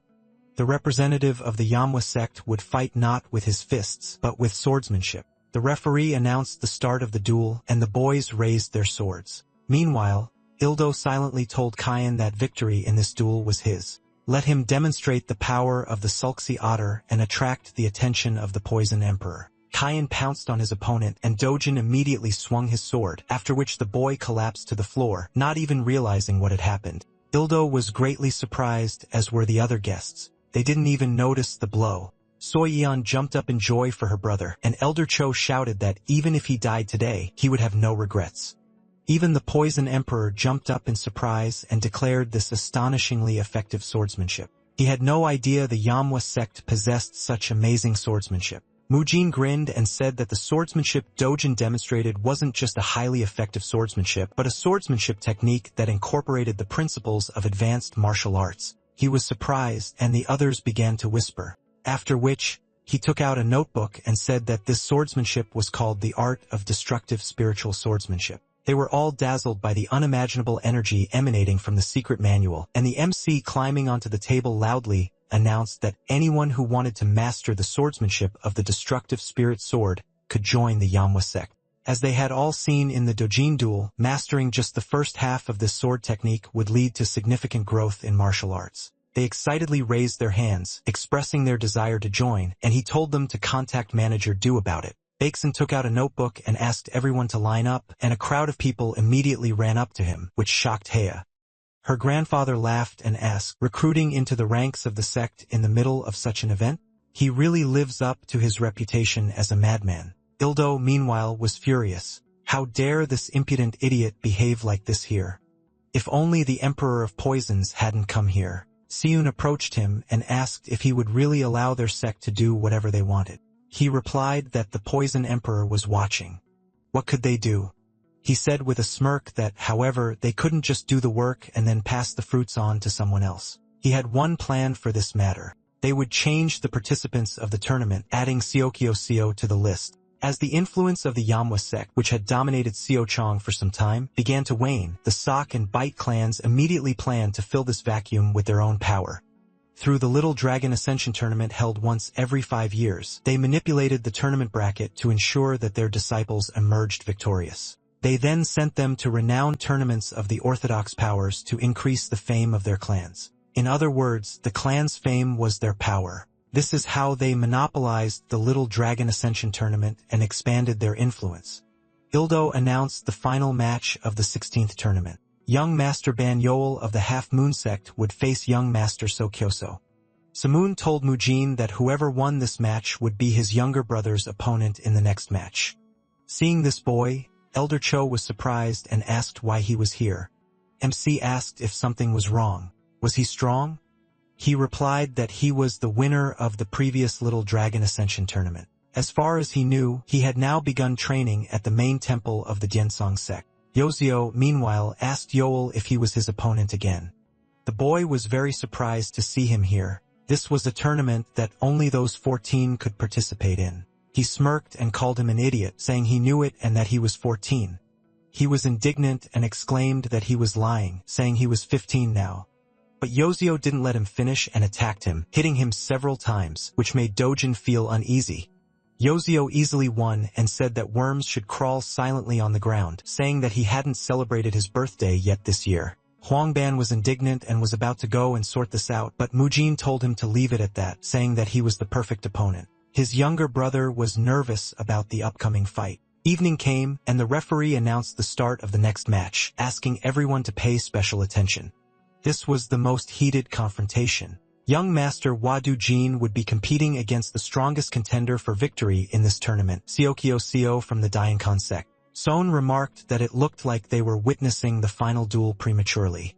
Seun, meanwhile, smirked while Ildo sat with a gloomy expression. The elders began to cheer for Dojin as hard as they could, while MC focused on the fight. Yosho told his opponent that he heard he had used a decent fencing technique. Because of him, his younger brother, who should have taken second place in this tournament, had withdrawn from the competition. He frowned and asked, "Do you want to avenge him?" He laughed and said that was ridiculous nonsense. He didn't care about such things. He was simply making it so that bugs like him couldn't pick up a sword again. He swung his weapon, used the 12 shining sword strikes technique, and immediately pounced on him. Dojin saw several sword paths at once and began swinging his weapon, parrying each blow, which was difficult. His opponent laughed and said that if he continued to simply block his attacks, his skull would be crushed in the blink of an eye. Dojin grew nervous and blocked another blow, while Samoon admiringly declared that this was the Daenkang sect's signature fast swordsmanship. Something like this could be quite difficult to handle. Mujin remained silent and continued to watch his brother closely, while Ildo smirked and silently told Yoso that this was right. Let him show those idiots just how vast the skill gap was between them. Meanwhile, Yoso struck again and laughed at his opponent, saying that watching him swing his sword would bring tears to his eyes. Dojin gritted his teeth and ducked sharply, dodging the blow. He then adjusted his grip on the sword and struck downward, but Yojuo dodged and immediately countered, saying he'd been waiting for him to do so. Dojin tried to block the blow, but the wooden sword struck him square in the fingers. Then Yojuo used the same technique again, and Dojin nearly fell, but he managed to regain his balance and block the next blow. Several more attacks rained down on him, and this time, he couldn't take it anymore and fell. And Yozio approached him with his sword raised, saying that although it was too early, it was time to end this duel. Just as he was about to strike, a blue bag flew at his sword, and he stopped. He looked in the direction from which it was thrown and saw an enraged Mujin, who was drilling him with a murderous glare. He smirked and asked, "What kind of idiotic stunt is this?" He left the arena, saying goodbye to Dojin, and he tried to move his fingers, but it was very painful. They even turned black. The MC told him to let him examine his hands first, after which Dojin left the arena, and he said that this idiot deliberately aimed for the knuckles. It will hurt, but he should be patient. The old men in Soyeon were very worried about Dojin. He bit his lower lip to keep from screaming in pain. After which, Mujin set his bones and said that with such hands, it will be difficult for him to use a sword. What will he do? He asked him to tie the sword to his hand, and he agreed. After this, Dojin returned to the arena with a confident look, and Samoon remarked that this was impressive determination for someone so young. The MC said that, after all, he wasn't just a kid from some insignificant martial arts clan. This was at least something he should be able to do. Yuso, meanwhile, told the boy that he saw him in a new light. He thought he would come and beg him to accept his defeat. Is he ready to fight? Now that he's back, he'll have to accept the consequences. After all, the same thing will happen to him that happened to his older brother when he was little. These words angered Dojin, and Yoso lashed out at him, exclaiming that from today on, he would become the new disabled person of Seochong, matching his older brother's skills. Dojin focused and remembered what his brother had told him before he returned to the arena. Mujin asked, "Do you want to win?" He replied that he had to win. He needed to take first place and restore the honor of their sect. MC smiled and told him not to worry about it. His older brother would make their sect the greatest in Seochong again. The only thing he needed to do was focus on the duel. He would tell him the method that would lead him to victory. The very moment he used his sword technique, he would see a tiny gap right in the middle. At that second, he should not hesitate and strike quickly. Dojin did just that, rushing towards his opponent, surprising him, and then striking him in the chest, causing him to feel pain and being thrown back. Everyone was amazed by his strike, and Dojin himself smiled, glad that he was able to do it. Yoso fell on his back. The old man excitedly praised Dojin, as did his sister. Yoso, meanwhile, quickly got up and furiously asked how dare he point a sword at his body. Dojin clicked his tongue in frustration and braced himself, wondering if the blow had been too weak. Yoso threatened him that he wouldn't leave the arena alive, and a red bag suddenly flew at his face. After that, he looked around in rage and shouted, "Who threw that in his face?" Mujin called him an idiot and said it was him. He approached his brother and said that he had worked hard. That was enough. He smiled and suggested that he go home. And the judge asked, "Are they really quitting the tournament?" He replied that he had already achieved everything there was to gain here, so he saw no point in going any further. This wasn't some big martial arts tournament, so he wasn't going to gamble his younger brother's future for a trivial victory. Elder Cho looked at Dojin's hands and said that they needed to hurry to get him the treatment he needed. Samoon called out to Mujin and asked, "Is he leaving?" Since their meeting must be predetermined by fate, how about sharing another bottle of alcohol at his place? His granddaughter asked in surprise, "Is he really going to go to this man's house?" MC didn't object, then headed for the exit, and the guests began to whisper, "Did he really refuse to participate? And the Emperor of Poisons leaves with him." Yoso, meanwhile, clicked his tongue in displeasure, saying that he had ruined all his fun, and Ildo was very angry. Meanwhile, 3 men were walking down the street, and passers-by recognized them. Hongjan from the social sect said that today he would wring the neck of the sleeping dragon, and Black Crow said that he entrusted it to him. He was dangerous. Johan turned to the 3rd man and told him not to worry about it because even the brothers from the Red Sword sect came with them. There was definitely no one in Seo-chan who could stop them. Is he right? Chu Seo-chan laughed and said he was stating the obvious. The second the Red Sword sect took over, they could forget all their worries and doubts. Johan laughed, saying it was encouraging. They reached the Yamwa sect gate and Johan chuckled, asking how it could even be called a gate. It was rotten to the core and would soon fall apart. He decided to tear down this old building himself and kicked it down, startling Masak and indignantly asking, "What are they doing? Why are they breaking down someone else's gate?" He mockingly apologized to him. It was so rotten that he thought this residence had no owner. But more importantly, he, a mere servant, dared to raise his voice at him. This made Masak nervous. Meanwhile, 4 demons were walking down the street. Kalmuk patted his rounded belly and said that for a satisfying meal, there definitely had to be meat on the table. Dongjok said that they already ate meat every day, and he laughed, explaining that he meant that they would never get tired of meat even if they ate it every day. Chongtae said that the girl from the tavern was very cute. She seemed to match their second brother's ideal type. He had been staring at her all the time, hadn't he? He sheepishly denied everything, and they approached the sect. Kalmuk looked at the gate with confusion and asked why the entrance was in such a state. He knew this would happen one day because the wood was too rotten, and when he saw what was happening inside, his eyes widened. The 3 men pinned Pormasuk to the ground, and Johan, putting his foot on his head, asked what was taking them so long. That's what happens when you keep a bunch of worthless scum as guards. Well, if the boss is a sick idiot, then his subordinates must be the same. Seo Cheon said he heard he'd teamed up with a gang of bandits, and Johan noted that judging by the appearance of these idiots, it looked like the rumors were true. Changtae asked why Mesuk was lying on the ground. Chilmuk noted that he clearly hadn't fallen prostrate to pay respects. Johan laughed and said that now that he looked closely, it was clear to him that they had gathered not warriors, but clowns. They were complete idiots. Dongjok grinned ominously and said that he could ask them later what they were talking about. Why were they standing there? Let them draw their weapons. Black Crow took a closer look at them and said he thought he'd seen them somewhere before. At that moment, all 4 of them pounced on them, and they didn't even have time to understand what was happening. When Mujin and the others returned to the sect, they were surprised. He immediately asked what had happened since those 4 were pinning down 3 people on the ground. Kolma greeted him with a respectful gesture and told him that they had simply stepped away for a quick bite to eat, and those bandits had pinned Masak to the ground and started causing a disturbance, so they dealt with them right away. Masak, in tears, rushed into the young master's arms, saying he had been so scared, but he didn't let him get close. Noticing Black Crow, he asked if he was here too. He had spared his life on the condition that he bring him money. But in the end, he had called his buddies with swords and caused a disturbance. He immediately fell to his knees begging for mercy, and he said that he didn't even want to listen to him and ordered the warriors to raise those idiots. They let them go, and MC asked, "Who are they? Have they come to avenge that one-eyed man?" Seo-chan introduced himself, saying that he is known as Death in One Step. He was surprised to notice that he even had a nickname. He must have managed to accumulate quite a lot of property. Samoon asked, "Is he part of the alliance of the unorthodox forces of the Four Martial Heavens?"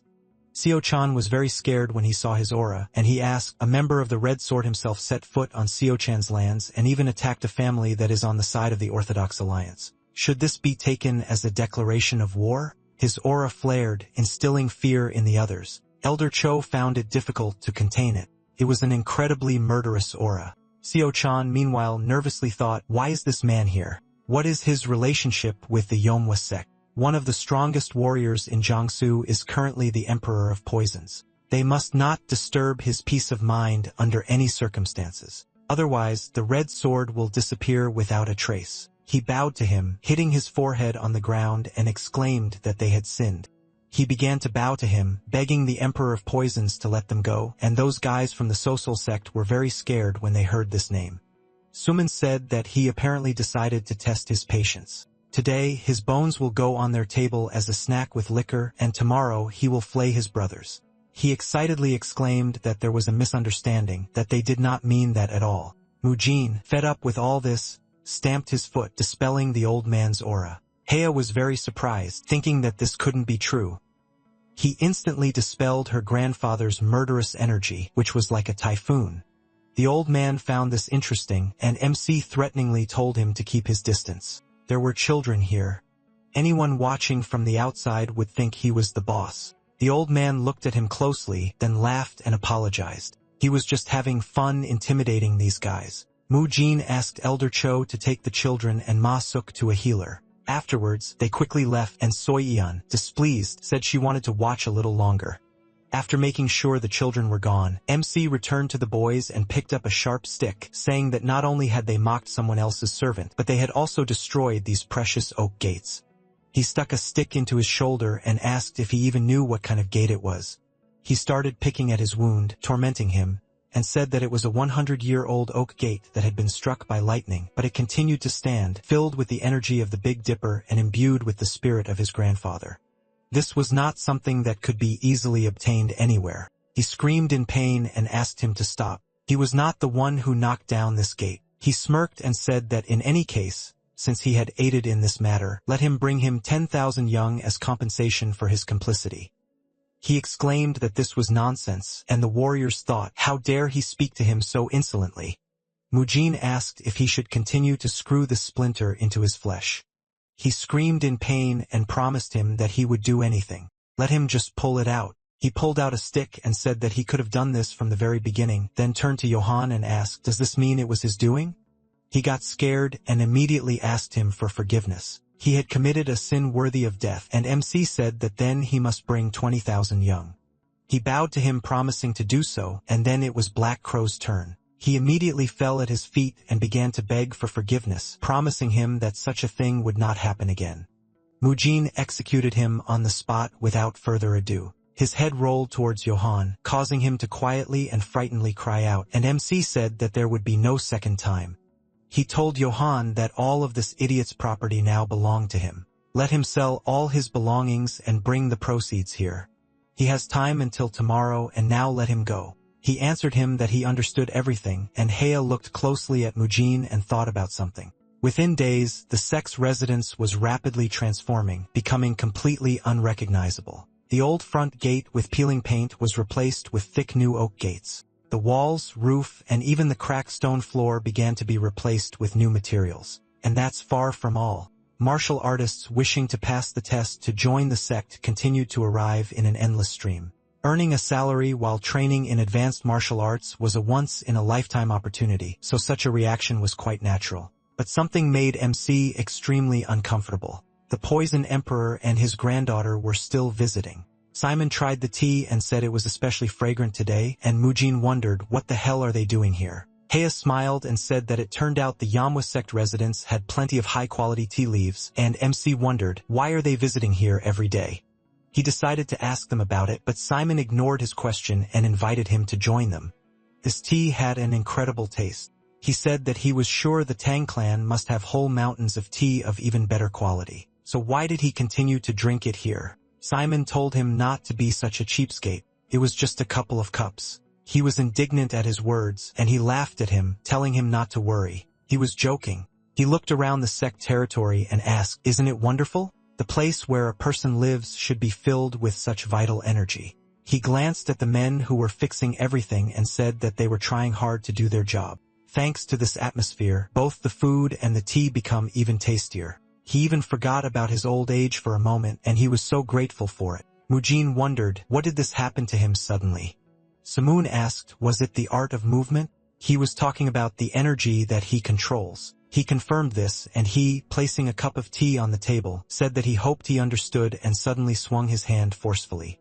MC reacted quickly and blocked the blow, and then the tip of the blade suddenly appeared in front of his eye, but he jumped aside and began to dodge the old man's blows. Heya worriedly called out to her grandfather, and Baeksin, seeing the two fighting, became very worried and asked what happened. Suman clenched his fist, smoke emanating from under his fingers. And then he blew on his palm and sent a poisonous explosive strike at Mujin, who cursed and assumed a stance for the third technique of the 9-sword solo. He screamed and swung the heaven-cutting sword with all his might, and its energy gushed in all directions along with the wind. The old man stopped attacking, and MC wondered what kind of powder was this. It wasn't poisonous. The old man said that as he thought it was the 9-sword solo. He was surprised and asked if he knew about this technique. He answered that he had seen it used only once, but he could not forget it. He apologized.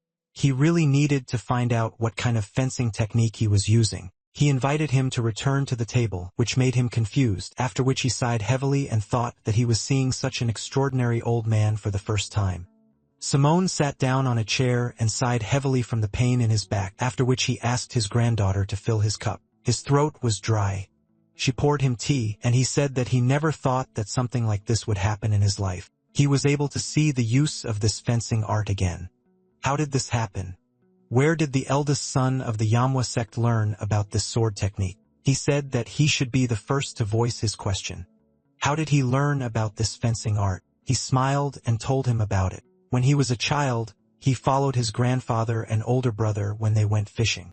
At that time, his grandfather's mastery of poisons reached the heavens, so people dubbed him the Heavenly Emperor of Poisons. Although he had retired, he was still full of energy.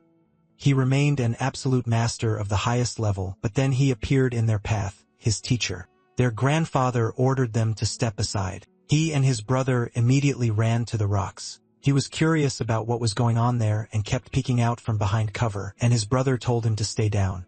But he was worried about his grandfather. Then the fight began. His grandfather attacked first. He struck a quick blow that caught his opponent off guard and then threw several knives at him, but he deflected them all with his sword. Then the Emperor of Poisons drew his sword and approached him, and he attacked, causing him to jump. The Poison Emperor blew a poisonous explosive powder at him, and he used the 9-sword solo, heaven-cutting sword, to counter it. Seeing the cloud disperse, the Sword Emperor rushed at him in frustration, and he ran towards him with a scream. It was an indescribable sight. He still remembers every detail. If he had seen that fight with his own eyes, he would have felt the same. He rooted for his grandfather with every fiber of his being, but that man easily defeated the Heavenly Poison Emperor, who was called the strongest of his time with only 9 sword techniques. And then, without uttering a single word, he continued on his way. He was young, so he could only watch. After that incident, only one phrase stuck in his head, 9-sword solo. Maybe that's his name? Mujin said it was the name of a swordsmanship art, and he said with a smile that now he understood why 9 swords. So he's that master student? He told him that he wasn't officially his teacher, but he was still training under him for now. He asked what for now meant. MC asked him to accept that answer. It was hard for him to explain all the nuances. One day, when a legitimate heir would emerge to continue this legacy, he would teach him this sword technique. He didn't ask any questions and apologized for attacking him. MC thought for a moment and then asked if he knew anything about a swordless mark. Heya was surprised to hear that, and her grandfather clarified that by swordless mark, he meant inflicting a slash without contact with a sword. He had never heard of anything like that. After hearing that answer, MC said he had business to attend to, so he was leaving. He wished them a good time, and Samoon asked him to wait. He also had one question for him. To be honest, that was why he visited his house so often. Mujin turned to him with a questioning look, and the old man asked with a smile what he thought of his granddaughter. Heya immediately became indignant and embarrassed, and the MC asked what he meant. He laughed and called him a sly one, pretending not to understand anything. How does he view her as his wife? This question sounded like thunder to him. The old man grinned, waiting for an answer, and of course, everyone around heard it and was surprised. And the four demons asked, so he's planning on getting married? Mujin didn't even know what to say. The old man kept pressing him, asking for an answer. He, looking at the embarrassed girl, remembered his beloved and answered with a bitter smile that he wasn't planning on getting married, at least not in this life. Heya wondered what this meant. And when he calmly said that he didn't particularly like her, she became indignant and exclaimed that she herself didn't like a husband like him. Suman looked at him in surprise and asked if he preferred men. He indignantly exclaimed that this was not true at all. Who did he take him for? Samoon pointed to his granddaughter and said that then he did not understand how it was possible to reject her, the woman every man desired. He answered that everyone had their own preferences and asked him to respect his taste, after which he left, citing business. The old man touched his chin in puzzlement and said that this was strange. He was still completely blind to such things? This could not be. His granddaughter embarrassedly asked him to stop. She almost died of shame because of him. He asked perplexedly what was the matter. It was obvious that she was interested in him, so he decided to put in a good word for her. She became indignant and asked when such a thing had happened. She could not stand those who behaved so arrogantly and recklessly. He said that in that case nothing could be done. Next time, he should come here with her younger sister. Chona was calmer than she was, and she had a good character.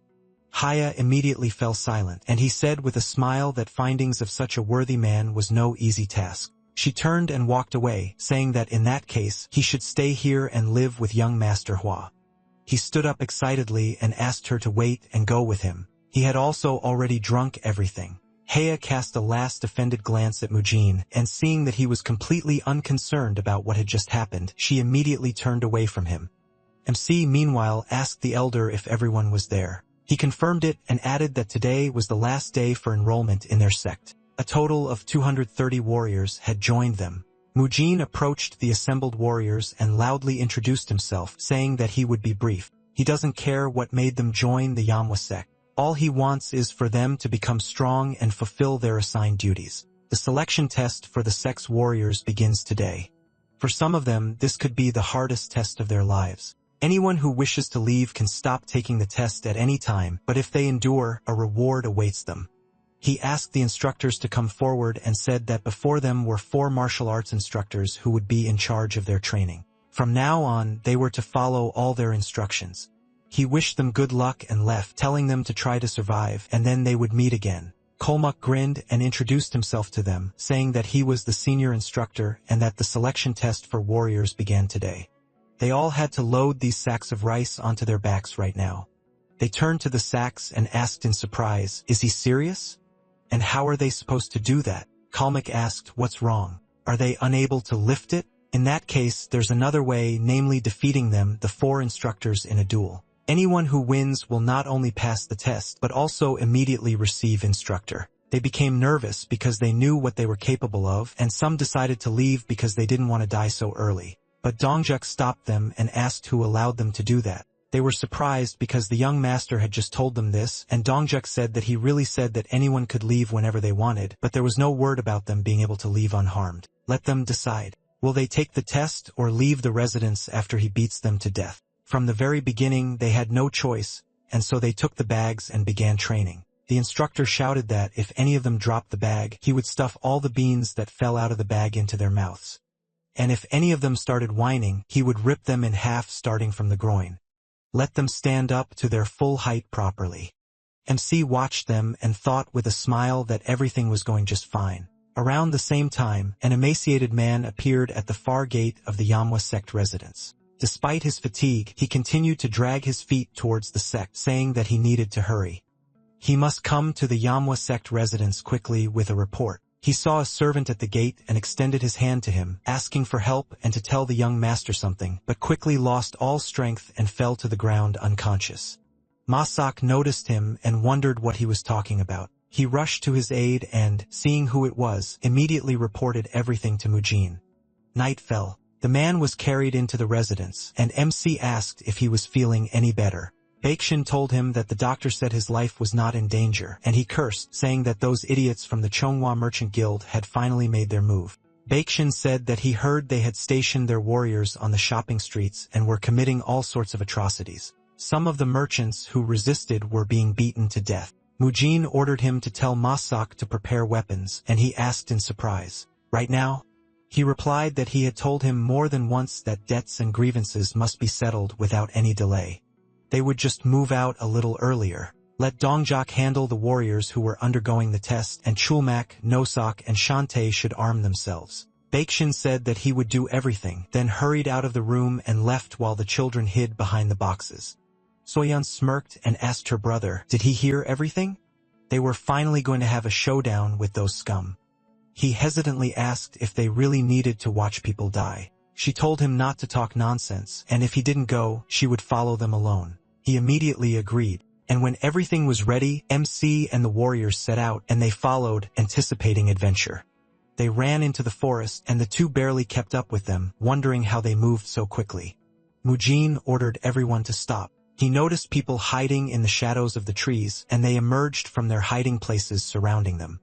The children hid behind rocks at the edge of the forest, and Soyeon caught her breath, asking what was going on there. Kalmuk looked around and asked if they were ambushing them. MC smirked and said that, as expected, they were the idiot's target. After that, the fight began. Chilmuk scattered everyone with his steel fists, No-suk armed himself with a stick, and Chun-tae wielded an axe. Meanwhile, Mujin encountered their leader. He pounced on him in a jump, delivered a blow that he couldn't block, and smiled. The children continued to watch.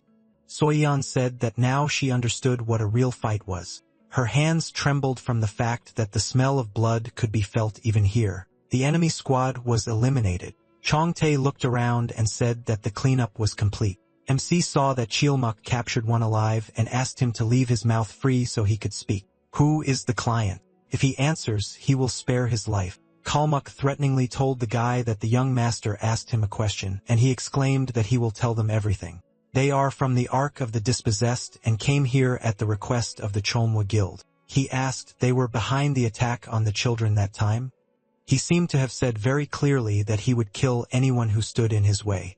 The guy begged him for mercy, swearing that he knew nothing about it, and Mujin ordered Kalmuk to let him go. He was surprised and asked, is he serious now? He let go, and he immediately grabbed the injured area, thinking that this monster single-handedly killed dozens of people. MC ordered him to go to his people and give them a message from him. He will kill everyone he sees. So he challenges them to continue in the same spirit. After that, the guy ran in fear. He ran past the children and did not even notice them. Soyeon looked after him in fear, after which she told her brother that it was too late. Isn't it time for them to go back? He agreed with her, and suddenly, Chien-wook's voice was heard right next to them, asking who was there. They looked up and saw a huge man flying towards them, which scared them greatly, and then they collided. In the end, they both emerged from hiding with huge bruises on their foreheads and asked their older brother for forgiveness. He said that he understood their feelings, but if the enemy had noticed them first, they would have lost their lives. He pointed to the pile of bodies and told them to look there. Do they think they knew they would die today? Most people don't have the opportunity to choose their death. There is no guarantee that they won't suffer the same fate. The choices they make ultimately decide whether they will live or not. This is what this place is like. Murim. Death always follows close behind. Let them never act rashly. Do they understand? They answered him that they understood everything, and he said that it was dangerous to return at night. So let them spend the night here with him, and at dawn, they will set off back to the residence. Nosek struck a stone against a stone, starting a fire, then threw the torch into the pile of bodies and burned them. The sound of burning raw flesh seemed simultaneously familiar and unfamiliar. The smell thickly permeated the dark forest, and for the two children, it became a memory they would never forget. At dawn, Mujin immediately sent them back with Shantae. He told them to leave quickly. Their residence must have already been searched. Shantae called them little troublemakers and led them away, and MC, after watching them go, turned toward the forest and said that they were also a little late, so they needed to speed up. At the same time, there was a commotion in the Yamwa residence. Huangban was chasing servants and warriors throughout the residence to find them, and Masak was clutching his head. He said that he had checked that they had gone to bed last night. Where had they gone and what were they doing? Meanwhile, they were walking through the forest. Shantae asked Dojin. Young Miss Wasoyan persuaded him to come with her, didn't she? She confirmed this and noted that he was very observant, and he said that it couldn't be more obvious because the young lady was the main driver of everything in the Yamwa residence. Dojin agreed with him. He told her he wouldn't go, so she started threatening, leaving him no choice. Suddenly, a woman screamed for help. They turned toward the voice and saw a man looming over the woman, and she was crying and begging him to take his hands off her. He licked his lips and told her to keep resisting. The other woman couldn't withstand his grip, but she was holding on pretty well. The woman saw Shantae and extended her hand to him asking for help, and he indignantly asked how anyone could do such a thing in broad daylight. He told the children to wait for him there, but when he saw the man, he froze. He looked like a demon that could tear him to pieces. He smiled nervously and suggested that the children quickly return to the residence. Everyone was probably worried sick. He glanced at the man and thought that if he started a fight, he would be finished. He laughed nervously, deliberately saying loudly that they would go their separate ways, and the man turned to him with a smirk, ordering him to get out of his sight. But Dojin wasn't going to just stand there and watch. He walked up to him and asked if he wanted to tell him something, or maybe he wanted to enjoy the spectacle. Dojin clenched his teeth in rage and said that grabbing a nun in broad daylight was vile. He called him a vile idiot without shame or conscience and told him to get his filthy hands off her right now. Changtae was very scared because his words meant that they were finished. The man let her go and looking down at the child asked threateningly, "Who was this insolent brat? He thinks he won't be killed because he's too young?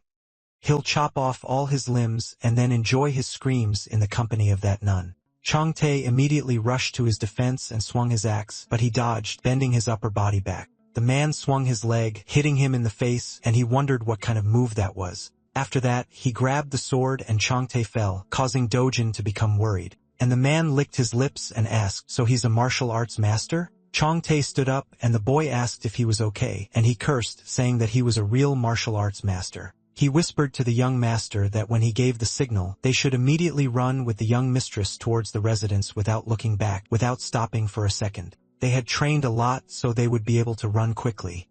He rushed into battle and gave them the signal, after which they broke into a run and his axe collided with the blade of that demon. He laughed and said that he did not expect to have the opportunity to warm up a little. He likes it. This arrangement suits him too. Shantae was about to hit him with a second axe, but he dodged this time too and kicked him in the face, sending him flying. Quickly got up, and the swordsman immediately pounced on him and said that the way he writhes and flounders is quite a sight to behold. He wants to see it again. He struck. Changtae blocked it and thought that he wields the sword quickly, but his blows are also incredibly accurate. Perhaps he is even better than young Master Mujin. The opponent struck again and asked, "Aren't you going to show him this?" The children didn't listen to him and stayed behind, worried about him. When the man lunged at him, intending to kill him, he stared at the blade approaching his chest and thought that if he died now, the other two would be in danger. The enemy's blade clanged against someone's heavy sword, but fortunately, Mujin arrived in time to help him. Seeing his skill, the swordsman was surprised, and MC gathered more strength and delivered a blow that knocked his weapon away. He hesitated and exclaimed, "What just happened?" Seeing their brother, the children were overjoyed, and he began exchanging quick blows with the swordsman. Changtae stepped aside and thought he knew he was coming, but his sword was being pushed back. Mujin was surprised himself, and his opponent said that at least he looked like he knew how to swing a sword. He was overjoyed by this and pounced on him with a moon strike chain, which he was barely able to contain. He held his sword in front of him, blocking the blows, but still, many cuts appeared on his body. Finally, other warriors arrived. Nozak noticed that it looked like the attack had landed on him. Kolmuka's mouth fell open in surprise, and he wondered how he was doing it from such a distance. Did he really have some kind of divine weapon in his hands? He concentrated and told Nozak that they were facing an incredible martial artist. They needed to give it their all. He agreed with him, but Changtae told Chomuk to stop. He was beyond their strength. If they interfered, they would only be in the way. Let him take a closer look. He dodged all the fatal blows and didn't let that idiot's sword reach him. The nun watched the fight unfold with concern. The man lunged at him, and MC noticed literally everything about him. The speed of the sword, the trajectory of the swing, the force of the impact upon collision, and even the number of sparks emitted at that moment. All of this is of great importance. He blocked the blow, and the man angrily called him an idiot, asking how he parried all of his attacks. He decided to unleash a blow from all of his sword tactics, and Mujin remembered his teacher's words. The true power of the 9-sword solo is revealed only when confronted with a powerful sword. He asked, so these 9 swords are stronger than his demonic spirit sword? He called him a little brat and exclaimed that it was obvious that his sword was stronger. MC returned from his memories and thought that there was just a little more to go. He parried the blow and said with a smile that he had caught every blow with his sword, after which he made a deft move and threw the swordsman away from himself. He thought it was a blow to the shoulder. Mujin turned around, approached him, and delivered a powerful blow that immediately finished him off. Everyone was surprised by this sight. His body fell to the ground, and he, breathing heavily, said that he was defeated by some brat. What a laughingstock. What is his name? He told him his name, and he smiled, asking, so he is from the Hua clan? After that, his gaze dimmed, and MC wished that he would have no peace even in death, and in the next life that he would not dare to mess with people like him. Another nun came to the scene and stared at them in surprise, thinking what happened while she was gone? Wamujin. She had heard that name before. Is this that crazy young master from the Yamwa sect? Is he really that strong? Meanwhile, he approached his brother and asked, is he injured anywhere? He told him that he was fine thanks to Chungtae. He was the one who stopped that man. Chungtae asked how he knew he had to come here. He told him that he just felt uneasy. What happened all of a sudden? He told him that the man he struck down tried to abuse those nuns. Since his younger brother and sister were there, they were just going to pass by. But young Master Dojin stepped forward and shouted at him. That's how it all started. He was surprised and asked, did Dojin really do that? His brother apologized to him. He just couldn't pass by. But MC just smiled and asked, does that mean he has a sense of justice? He looked up at him in surprise, realizing he was praising him. A nun approached them and said she was Meo Yul Ryong, a first-generation disciple of the IME sect. Thanks to him, she had managed to save her life. He asked her to drop their introduction and said he had a question. What was the name of the man who had just died? He had never heard of a martial artist of such caliber being here. The nun replied that he was an outstanding martial artist known as the Crimson Moon Sword. He was from the Crescent Moon Sword School, which is part of the unorthodox Four Martial Heavens Alliance. Suddenly appearing before them, he started a quarrel demanding that they tell him the location of their younger sister. She had heard of his depraved lifestyle, but she hadn't expected him to attack without warning. Mujin remarked that it was no wonder his swordsmanship was so rough and dirty. Once again, he faced a representative of the Four Martial Heavens. The woman thanked him for his help. How could she pay off this debt? He told them to thank Shantae and Dojin. He wasn't going to save them. The woman thanked them both, and Dojin waved his hands excitedly, saying there was no need to thank him. He hadn't done anything. MC looked at him with a smile, and then said they were leaving, and that they should return to the residence. Shantae said goodbye, asking him to be careful, and they ran back. Melian looked after them with a smile and thought that all this time she thought the rumors were greatly exaggerated. But perhaps a wind of change really was blowing in Siochong. Closer to nightfall, they reached their destination where Kwono met them. He burst into tears and asked, is this a dream or reality? Is it really him in front of him? Mujin said with a smile that he had come to fulfill his promise. How is he doing? Kwono turned to his servants and exclaimed, why are they standing here? Let them prepare everything immediately to receive their glorious guests. The warriors were hungry from the journey and immediately began to eat, and Kwono apologized for the modest reception. Things hadn't been going well lately. Nozak said that despite this, the food tasted amazing, and MC noticed that his face had become very thin. He must be going through hard times. He laughed awkwardly and asked, is it that noticeable? He was embarrassed. Guangyao and Yakin ran into the room and joyfully told Mujin that he had really come. They couldn't believe that he personally decided to make such a long journey. After all, neither an army of 1,000 men nor a cavalry of 10,000 warriors could compare to him. They rose from the table, greeting them, and they asked how he had endured such a dangerous journey. Had nothing happened to him? He told them with a smile that on the way here, he encountered about 30 assassins and also defeated some idiot nicknamed Crimson Moon Sword. Hearing this, Guanyo was very surprised and said that if this is the Crimson Moon Sword, then he is from the Union of Four Martial Heavens. Guanyo asked if he really fought him and won. He confirmed it and asked if there was any problem with that. The man said with surprise that he defeated such a brutal martial artist. It was amazing.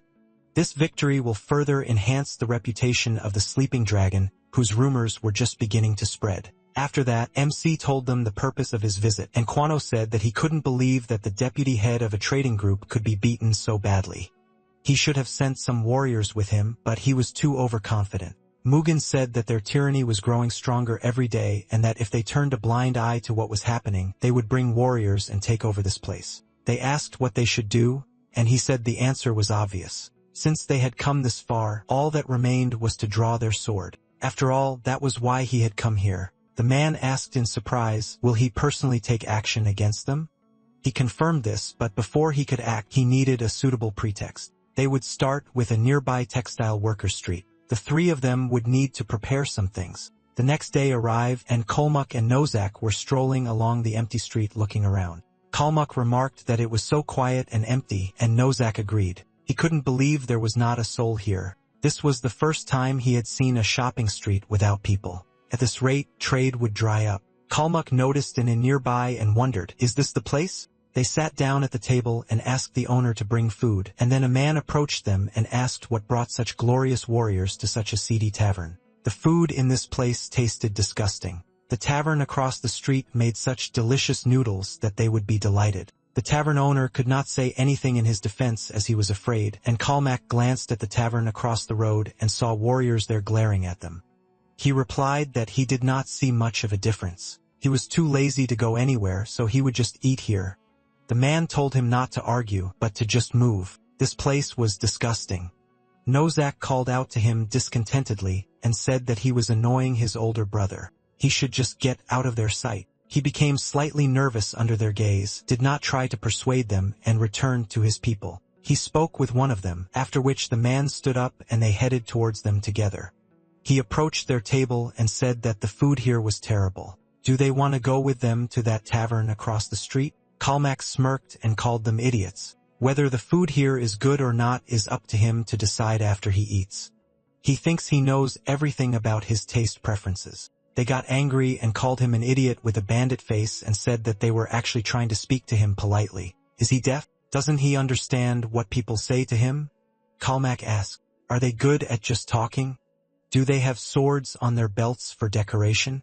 Make them stop talking and attack already.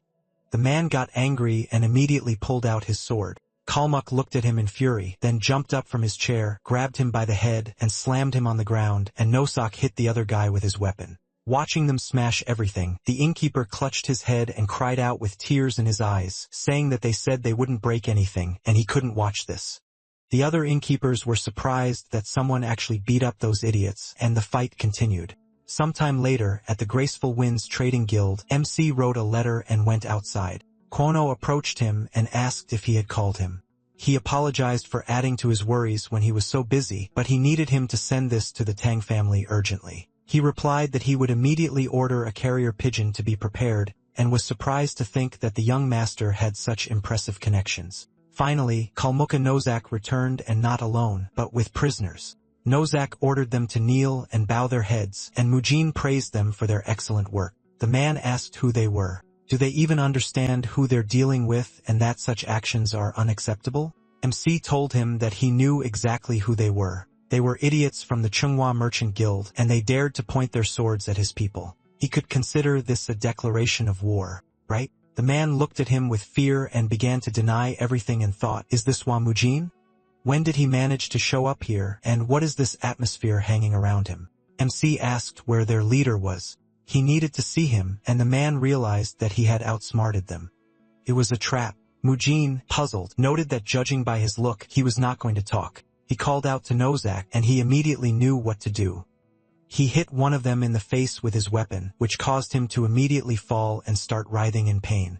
And the man worriedly asked why he was doing all this. They didn't have any leader. MC didn't let him finish and ordered Nozak to split open the head of another warrior. As soon as he struck the other warrior, the man excitedly exclaimed that he would tell him everything, if only he would spare his life. Mujin said he should have done this from the start, then placed his hand on his head and threateningly asked who was leading them. He became very frightened and told them everything.